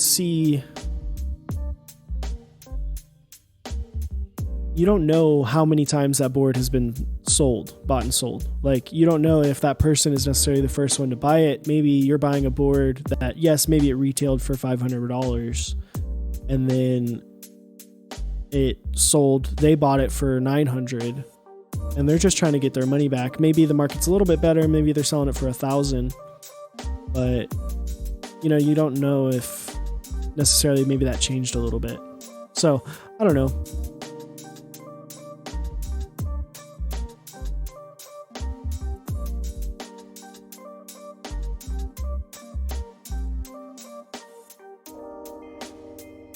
I'm a little sick of 5 packs of 100 excellent just search leave it to a 5 years are being. Yeah. I mean,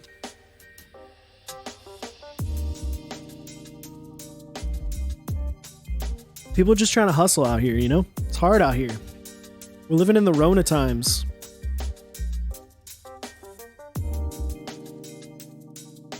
The quarantine times be rough. People got to be making their money however they can.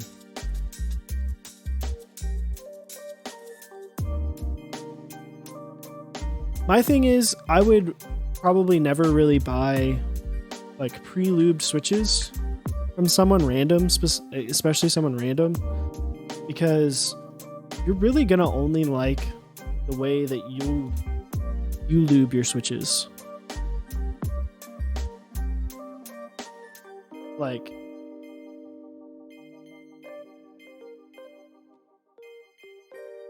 you might enjoy the way someone else lubes switches, but it's hard to know.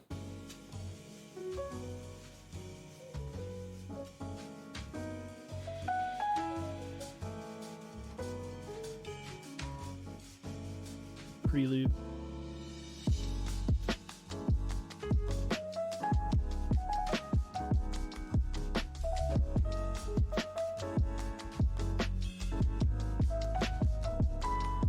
Like, I honestly, both Chewy and myself, we like to lube our switches a little bit over. He does a little bit heavier than I do, but we both like to lube our switches a little bit heavy because to us, it feels better. Like, once they get kind of broken in and hammered out, it feels better to us. Whereas if I buy it from someone, they might not understand it. They might lube extremely light.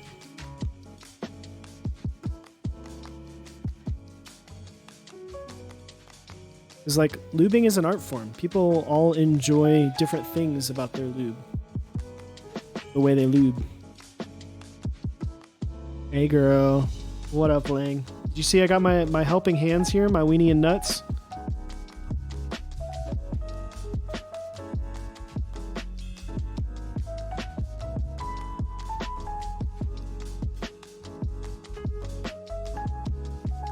Love your weenie and nuts. Shoutouts to Lang for providing me with my weenie and nuts.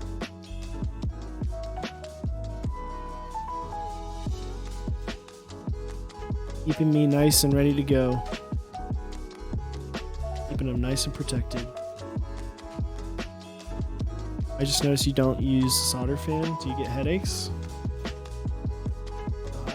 No, I got a fan on in the room, but I don't have an actual solder fan.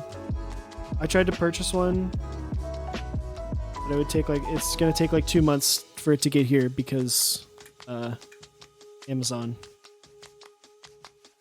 So I will be getting one just after whenever Amazon decides they want to send it out. So fun times, right? So have to wash your hands after soldering.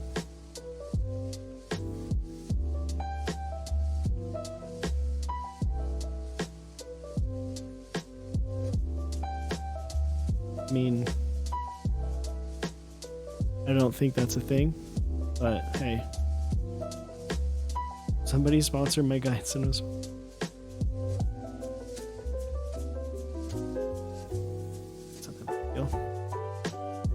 you don't get those delicious fumes all up in your face. Did you eat solder? True. Trade you a solder fan of chip from Austin. Unfortunately, this Austin is not mine, so. Also, a branded solder fan, a Dixie branded solder fan, or just any company would be pretty fine.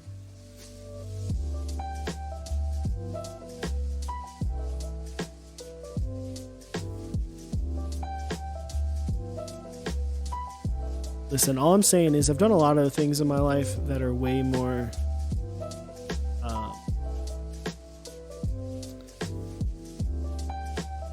dangerous than soldering without a solder fan.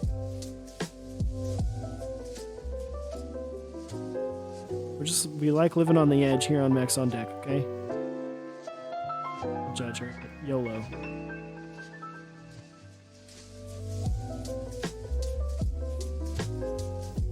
Cyrus model.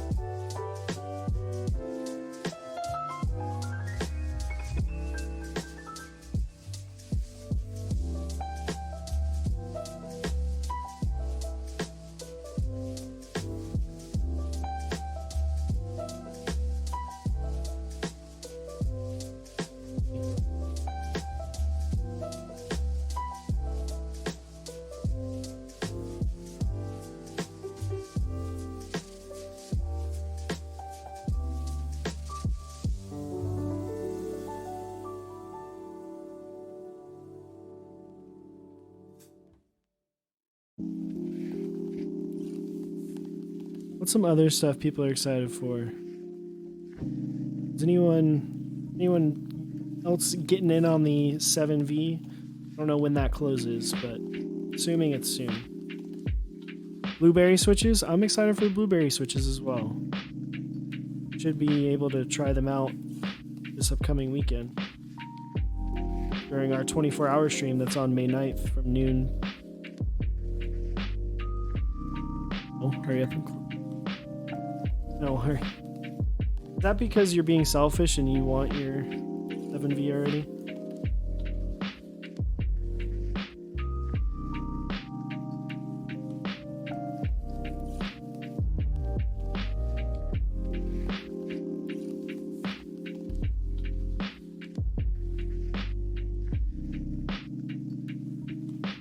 No, because I don't want to put it on. Ah.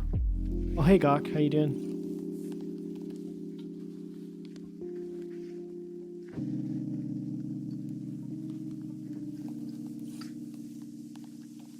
It has been closed.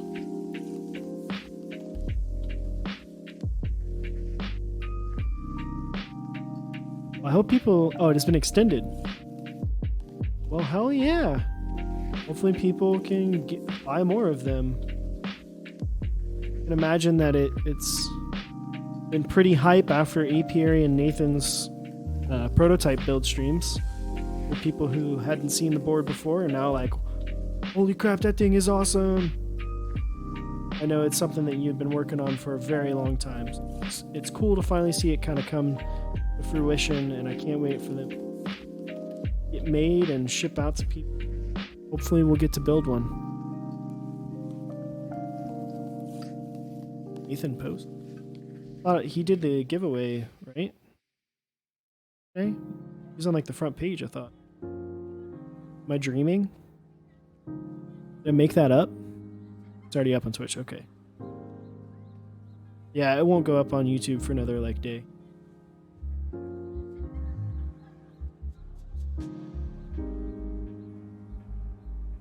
I mean, it was probably going to be $1,500 on Mech Market anyway.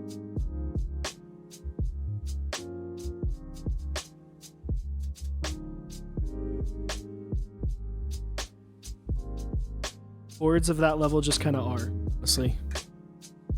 Doubt. We'll see. Granted, it is open, so there's a lot of them. But still, I think it'll be pretty up there. I think it'll be pretty up there, honestly. 1,500, maybe not. 900 to 1,000, maybe.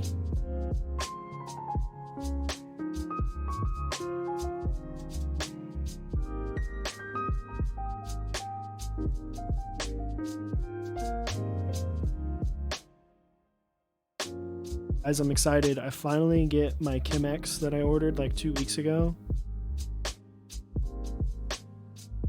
Finally stop using my French press. Making a little bit better coffee, boys. Let's go.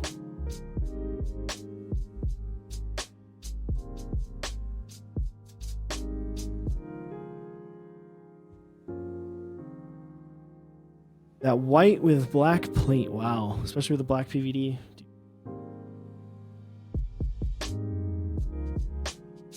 No, they're gonna figure it out, but PVD scares me. Skirt. Hard to do, boys. Sounded pretty hollow after you removed 5 of the desk mats. I'll have to check it out. But I mean, you should always take any kind of sound test like that with a grain of salt. Like, it's gonna sound way different when you have it. There's so many factors that go into what a sound test is. Like, it's gonna sound way different. Not fair to judge a board based off of like a 2-minute sound test. Or even a 24-hour sound test. The best thing is to get to a meetup and how it sounds. Yeah. I understand that that's hard to do, but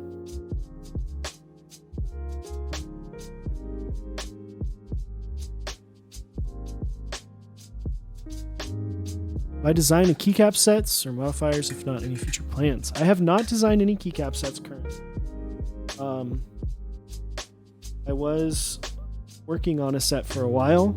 I haven't done anything to it for a while.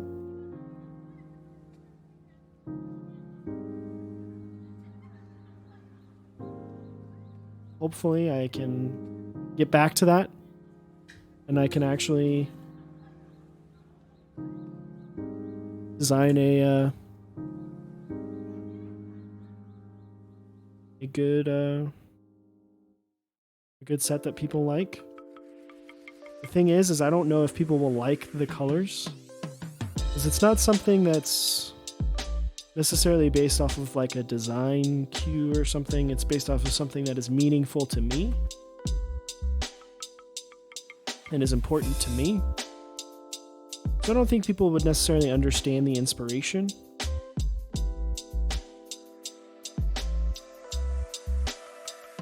But I think people would enjoy the colorway a little bit.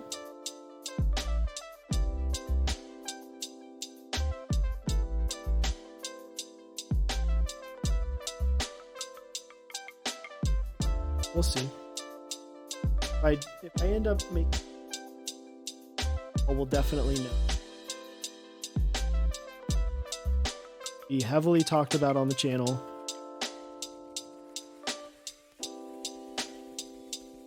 Just like the Baka was and is.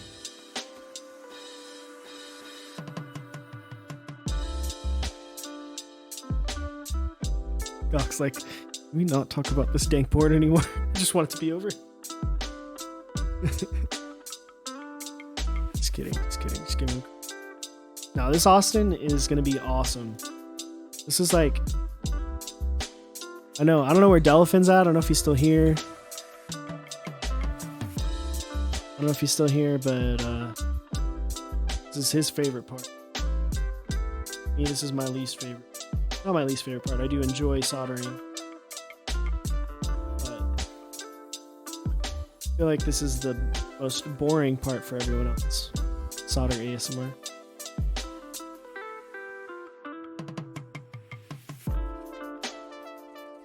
Imagine how close you'd have to be to actually hear, like, and how loud the mic would have to be to the actual soldering, like the bubbling of the flux. I have to be pretty freaking loud. Support privates as well. Ooh, true.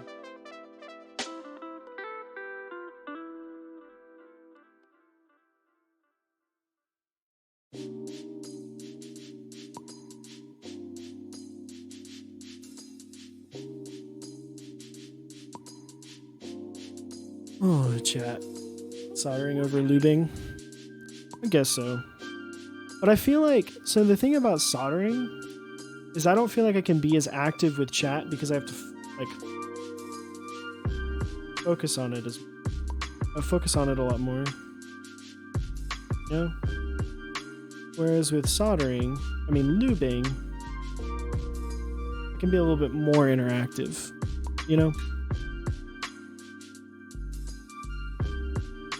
Just my 2 cents. Also, Rack Blado, thank you for the follow. Appreciate it. I butchered your name, I'm sorry. Please feel free to correct me in the chat. Other boy, howdy. What is up? Was taken. Thank you for the follow.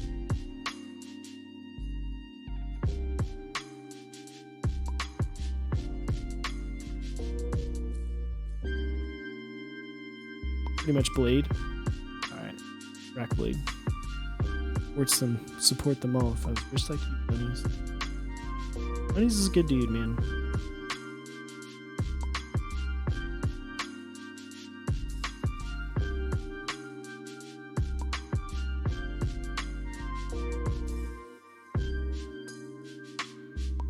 Score my baka.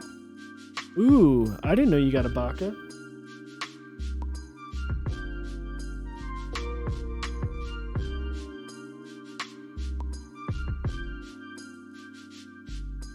Sorry, so what was your last personal keyboard purchase? Bauer?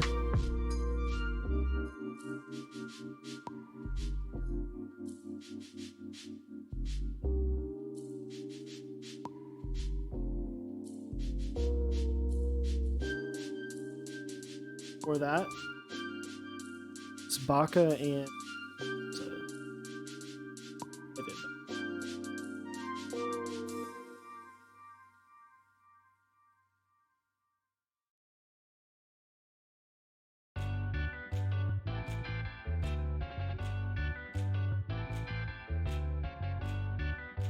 the only board I really am planning on buying right now is Evolve.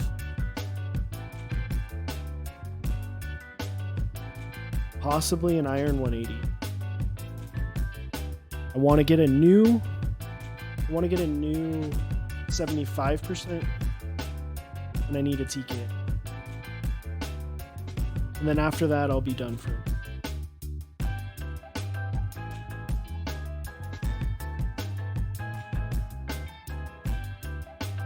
Wonder how much the Evolve would cost with the changes. I'm not sure. I know Nathan has been hard at work with it. What am I waiting on? I'm waiting on a lot of keycap sets. So many that I forget which ones they are I'm waiting on.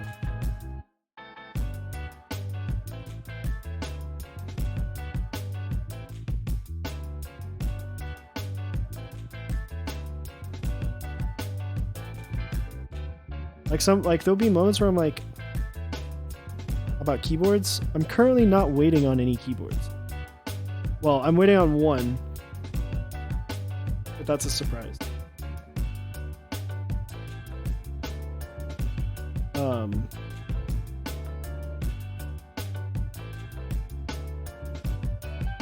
But I regularly forget which keycap sets I have.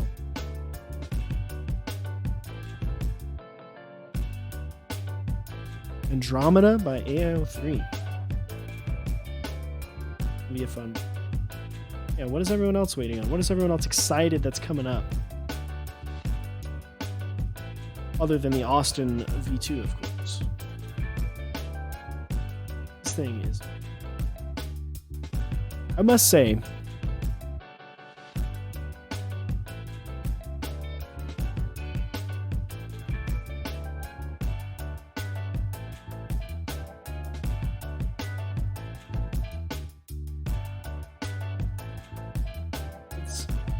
are wetting nice and evenly. Austin round 3 blank. Emo 50. Interesting.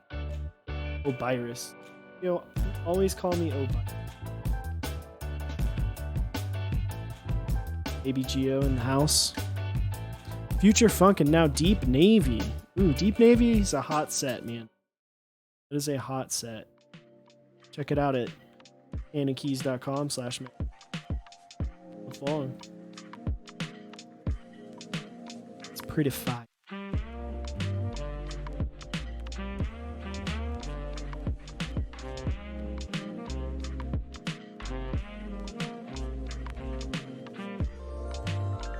I feel like I am going to regret not buying Future.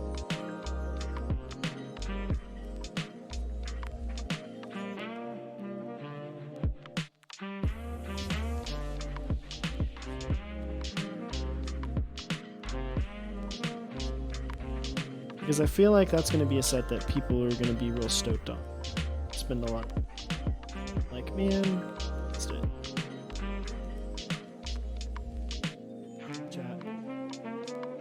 Sloth, dude, Sloth is going to be sick. Sloth's going to be nuts. There's also a cap set coming out that might be teasing soon.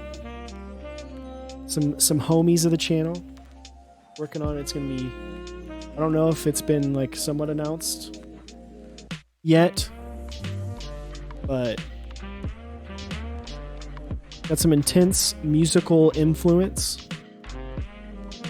Very excited for that set as well. Should have more info on that in the next couple weeks. It's not pooped in the pool. It's not pooped in the pool. Alright, we gotta make sure we didn't miss anything, boys. Boys and girls. Did we miss it all? Everything? Miss a pad restart.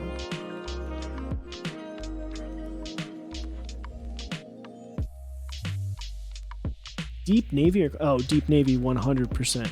Deep Navy 100% over Classic Blue, in my opinion. Nothing against Classic Blue. There's a reason why it is classic. Just not for me. Alright, I think we're good. Alright, we good now. Check, make sure everything's ready to go. Let me get switch hitter open.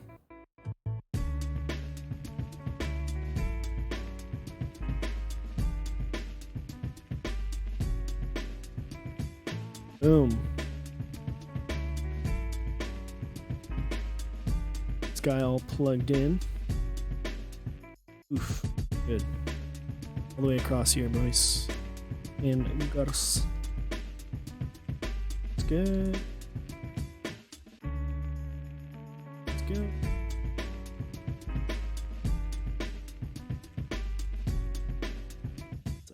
It's down.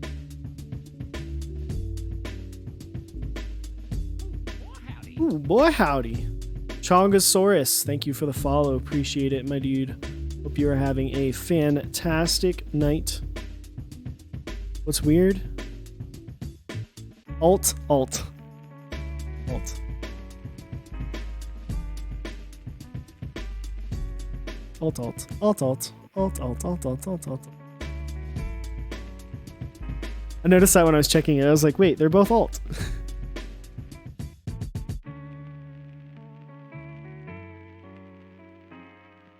Alright, good now.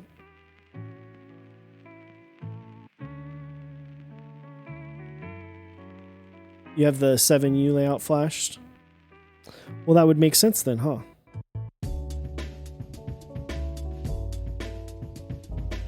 But it's okay. Because it still works. Like, everything still works, it just doesn't do exactly what you need. Because it still has full backspace. Everything's still fine. Deanington, thank you for gifting a tier 1 sub to Chris IRL. And I am me, you are you. Thank you. Who is that? Thank you. Appreciate the raid, my dude. Hope you are having a good night. Hope you had a fantastic stream. Love you too, man. I'm excited. He's going to be coming and hanging out with us this upcoming Saturday during our 24-hour stream. I believe we'll be building a board together, which is going to be fun. Talking, hanging out, just having a good time. Tiny Shiny Chrome, welcome as well. Also, thank you for the tier 1 sub for 9 months. Dude, Ibanez Ue is a fantastic dude. He's an awesome guy. It's fun to hang out with, fun to talk to. We can and have talked for many hours. Alright. I'm actually gonna get this desk mat off here now because it's got flux all over it. Let me turn this soldering iron off. Here, work with a microscope. Microscope is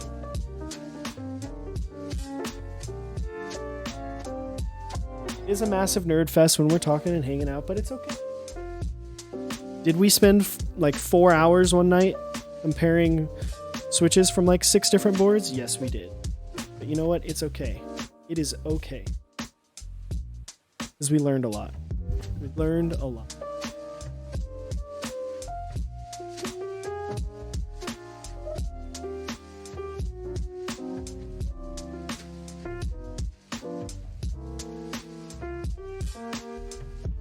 Nice little mat. Gonna lay out nice little cloth. I'll put this here so I can put the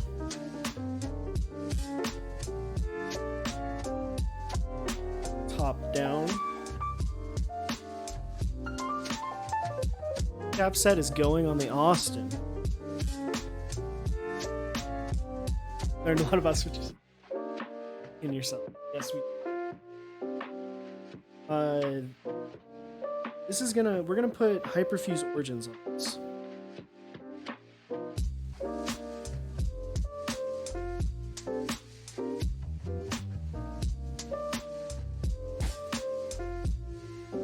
Got crap all over my hand. Bit wipe, also known as currently gold. So I'm flexing a little bit, maybe.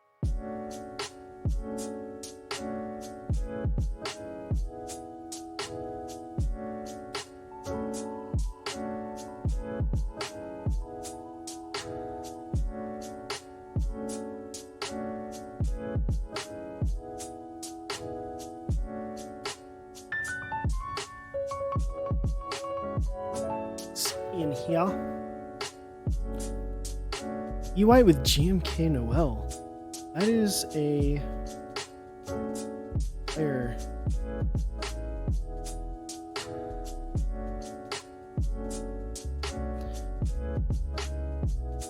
Little guys, these little guys.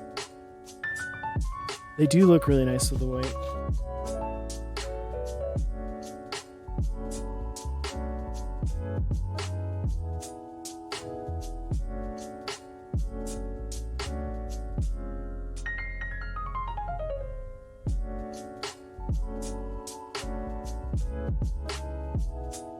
That they do. So I'm me, or are you? What did you build today? Didn't get a chance to check it out.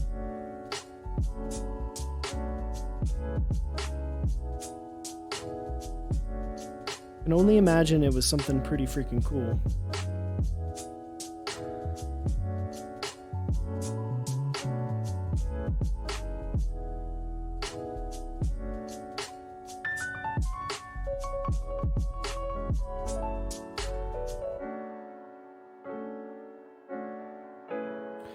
LZCLSN. Interesting. How was it?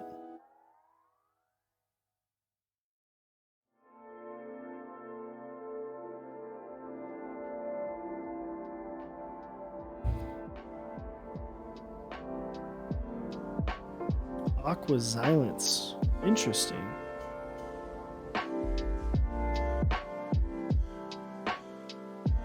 Not gonna lie, I do not like the way that I would rather them be louder than sound how they sound. They are literal. They sound like farts, in my opinion. This isn't it. Welcome, DZ. Appreciate you stopping by. I'm also not in love with silent switch. They don't impress me. They do not impress me. But there are reasons we might. Yeah, true. There are. Alright. It's in my lap.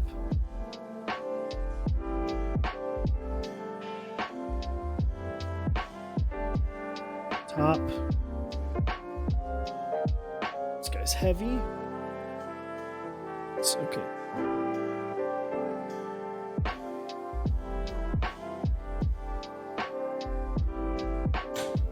Alright. Trying to do that without like dropping it. Other way. Oh, sorry, bud. Sorry, bud. I sat it in gently. Sorry.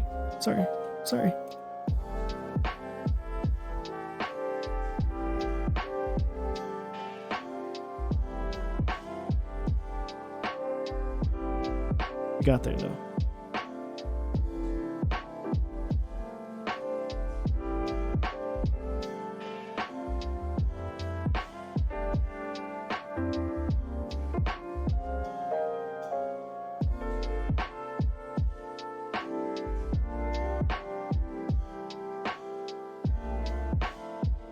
I should have remembered that, drifting bunnies. I'm sorry. With R1, it would pinch your fingers. I think I remember Chewie having that.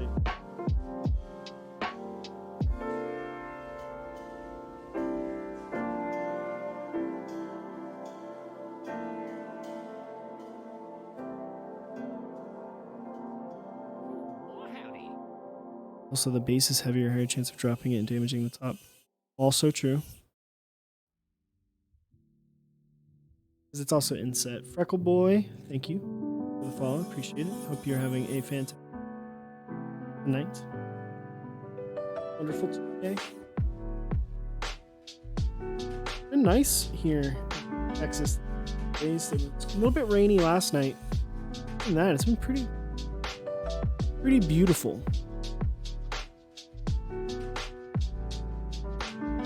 Alright.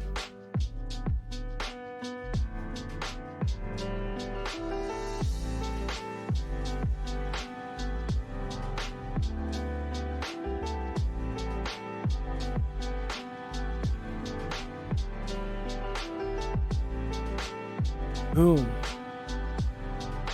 Is.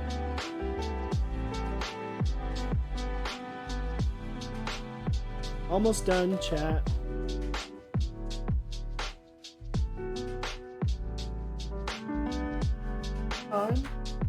Today we are using GMK Hyperfuse origins. Around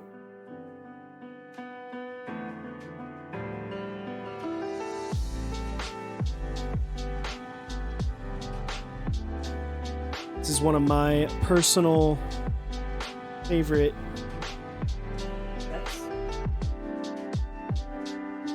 Also one of the only ones I have that is like actually full. That's not on already on something that I didn't want to take it off. Come on, weenie. Give me some space. My lord, I'm almost done.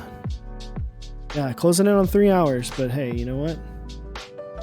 It happens. This is one of the few like full-size boards. This is gonna look great, honestly. It's gonna look great.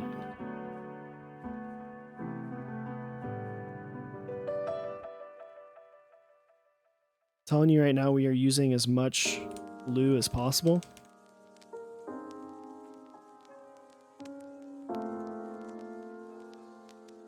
Interesting. Let's do a bit of flexi-dexy. I recommend lubing stabs before building.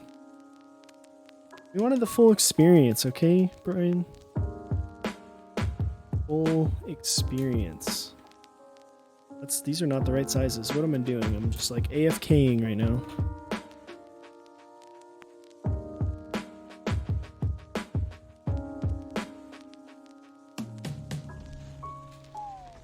Of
what?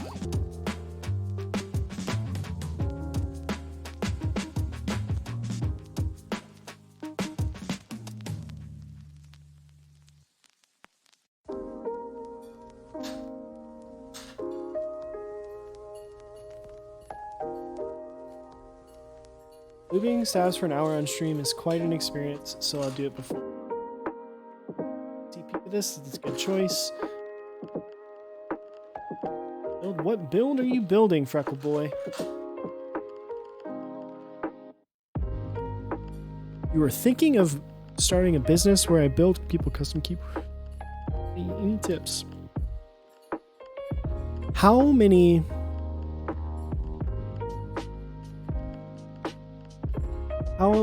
boards have you built? Again, I agree with what DZ said of become someone that people know and trust in the community.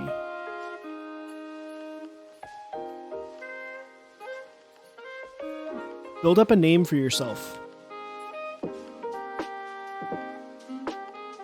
You know? Build up a name for yourself. So you're going to want to build about...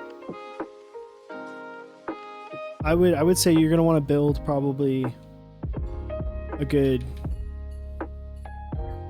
25, 30 more keyboards to where you can get to the point where you feel like you can understand what's going on and what goes wrong. Because it's not about being able to do the process, it's about being able to handle when things go awry.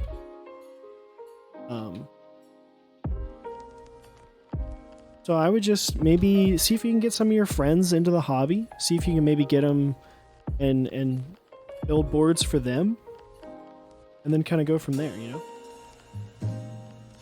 start with friends. Start with people that just trust you inherently, and then kind of get the ball rolling there and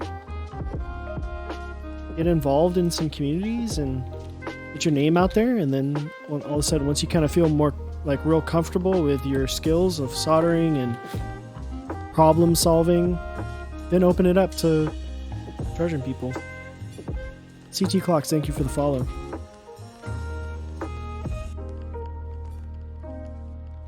But I would say don't let anything stop you from it. Just take some time, learn the process, and get it. You can offer free services.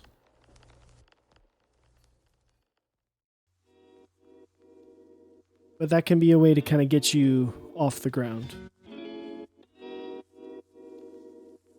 It's not the right caps.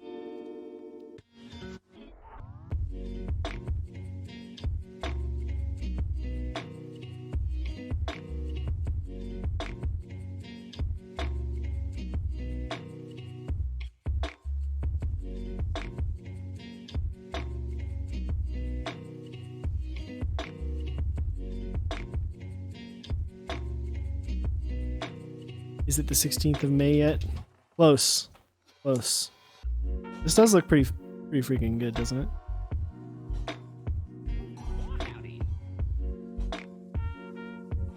And just so you know, like, for us, Chewy and I have never actually like charged anyone for a build, I don't think. I think we've done like Chewy's done lubing for stuff. Like typically when people offer us money, we like ask them for like, give us something cool from like your area, you know, like something that we can't get here in Texas. Whether it's food or something that's unique to your area. But people like Apiary do charge. That's her whole livelihood right there. She's able to make a living off of it. Just please give food. Cheery. There he is. There he is. We got food in Texas. We do have food in Texas, but we don't have everything. Sometimes people got some specialty stuff in their area, and Chewy and I are always down to try it out.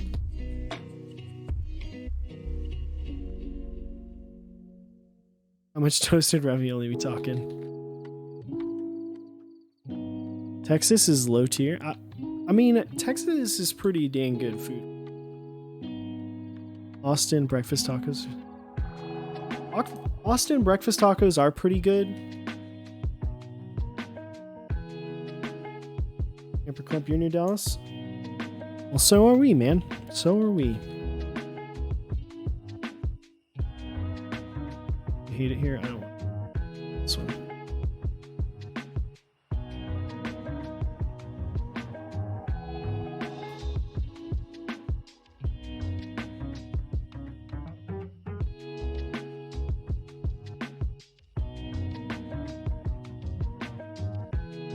Been to Houston. I have been to Houston multiple times. What keycap set is this? This is GMK Hyperfuse Origins, the original rendition. Right now, I think they are running it in an Icon mod version. Definitely pretty cool update to this keycap set.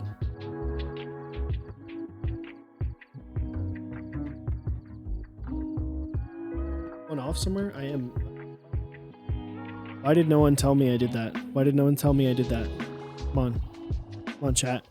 You failed me. You failed me.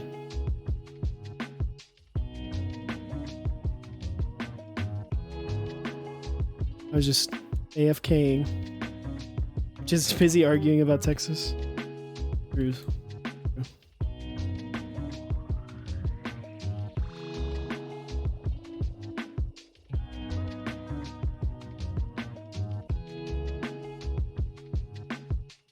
This is too cold. St. Louis is very cold. I just...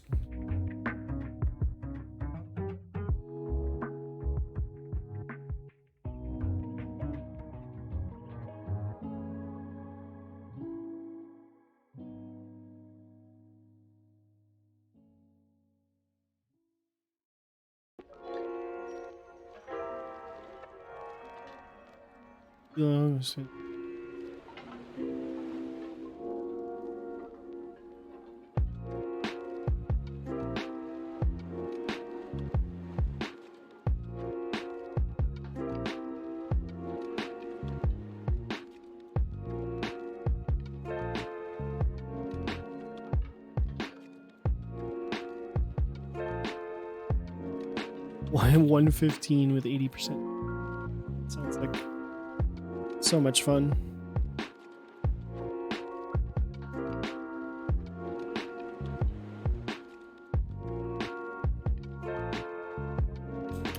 Well, everyone, we are nearing the end of this. We're about to reach the pinnacle moment. Completion. I have a buddy that used to live in St. Louis.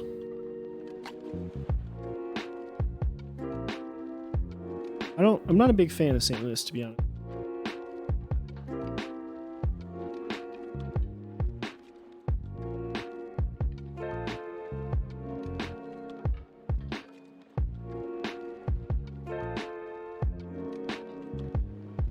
St. Louis is your home city.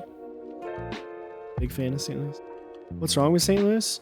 So this is particularly because of my history in the music scene.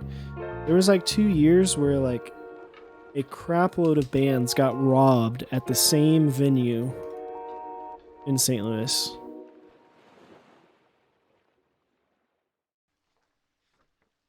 A bunch of bands got robbed at the same venue. Can't remember what the name of it was. I'd have to look. I'd have to look at my minutes and stuff and see. It was like a smaller venue. And it was rough. St. Louis. That happens every year. Apparently it's a terrible place to be in. Yeah. Like a band had their entire like someone, there was one time where they dropped the trailer and stole the van, and there's another time where they stole the trailer. So how many minutes did I tour? I did tour.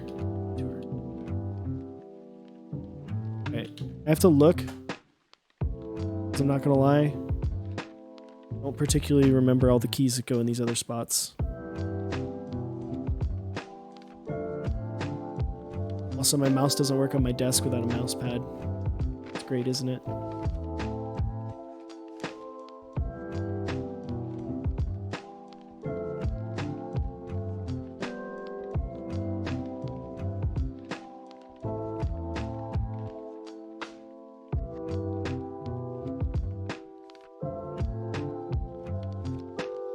Which Zowie is that? EC2? No, that's actually the ZA13. It's the smallest mouse that they make. So we need home.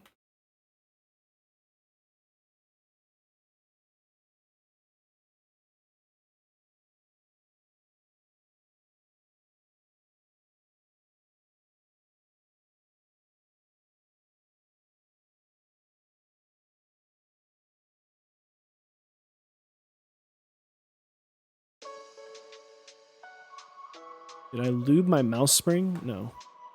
Whoa, what's up with that square? What do you mean?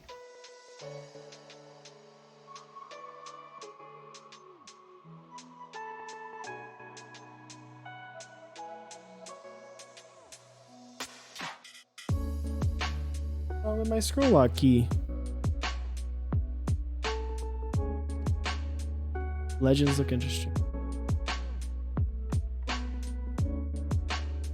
This is the original Hyperfuse Origins. What do you mean, dude? Come on. Where's end? Need.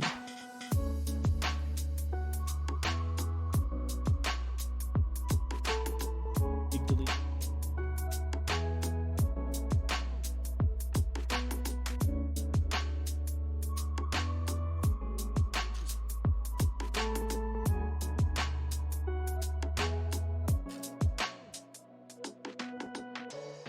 Did I miss the LEDs? Oh, I totally forgot about the LEDs. Crap.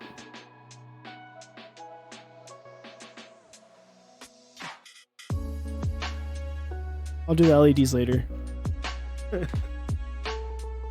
Sorry, chat.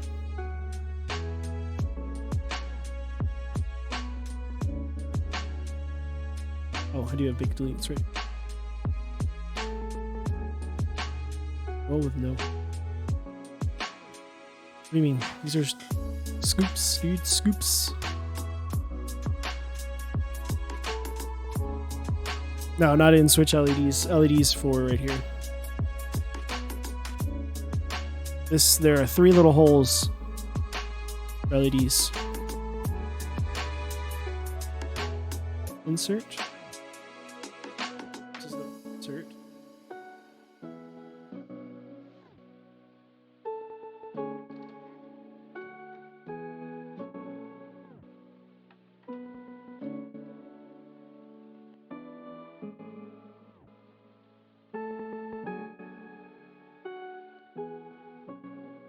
Got there, chat.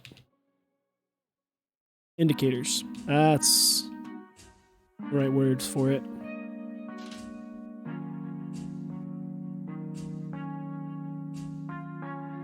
Man, this looks amazing.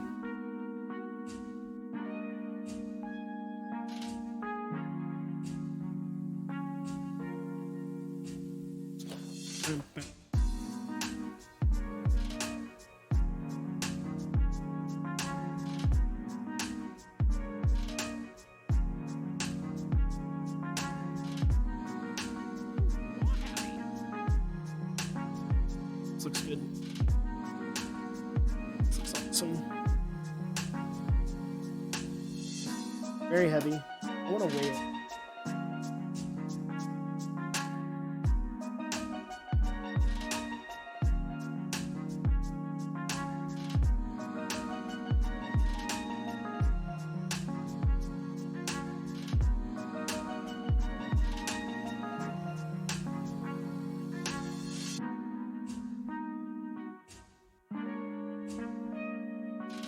My microphone is in fact the Shure SM7B. It is a salt shaker on the escape key. All right.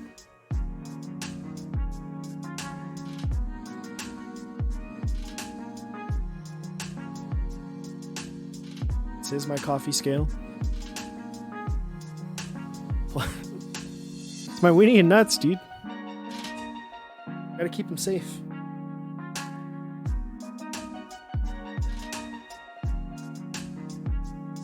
It is almost to the max of the scale. So 3,758 grams, which is 8.284 ounce. Heavy. It's heavy. This is a heavy boy. Hefty.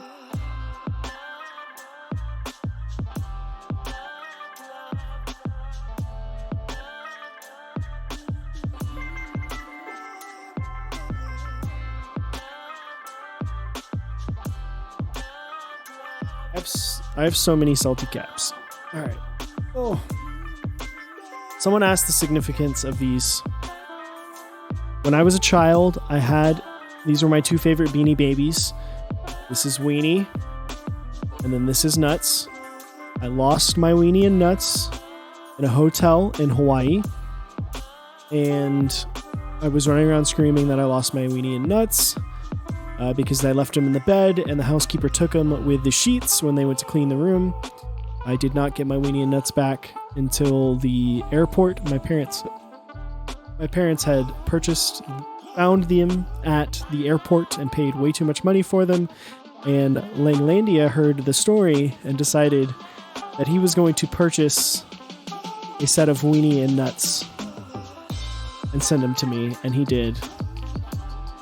And now they are going to be forever a part of at least my pieces of this channel. So I'm not going to say that name because I don't know of how to say that. Engineer? Engineer. I think it's engineer.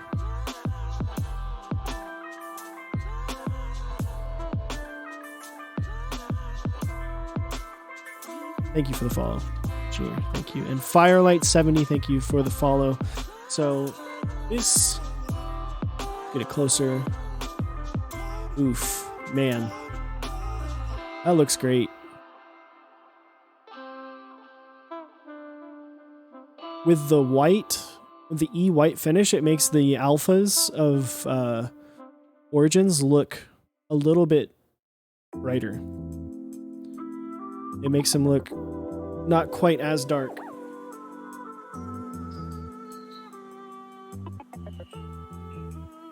Not quite as dark.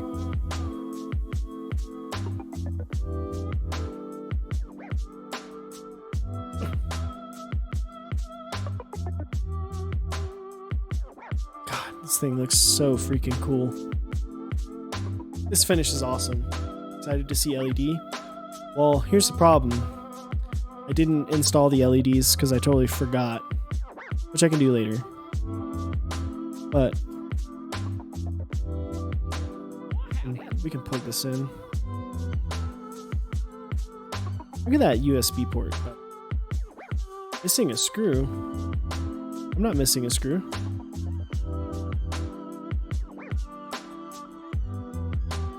All the screws are in. Oh, the boy howdy? No, that's Langlandia. That's not the song. That's our follower alert. But look at how tight that port is. Oof. If you hit !build, it'll link you to the geekhack thread. Madrid, listen. I know, okay? I know. That'll link you to the geekhack thread. It'll have information. Group buy for this goes up on May 16th. There will be 75 first come, first serve units. You can pick yourself up one.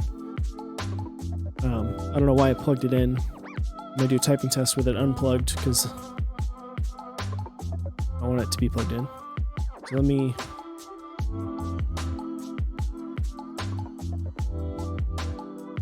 napkin mouse pad or eat it. How long will the extras last? Yeah, I mean, I would say probably like maybe an hour. Maybe. I would say probably get there at like 9:50.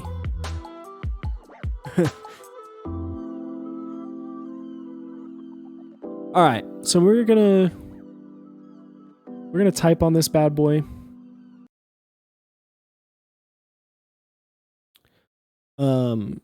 Just fair warning, this microphone very much not made for typing tests.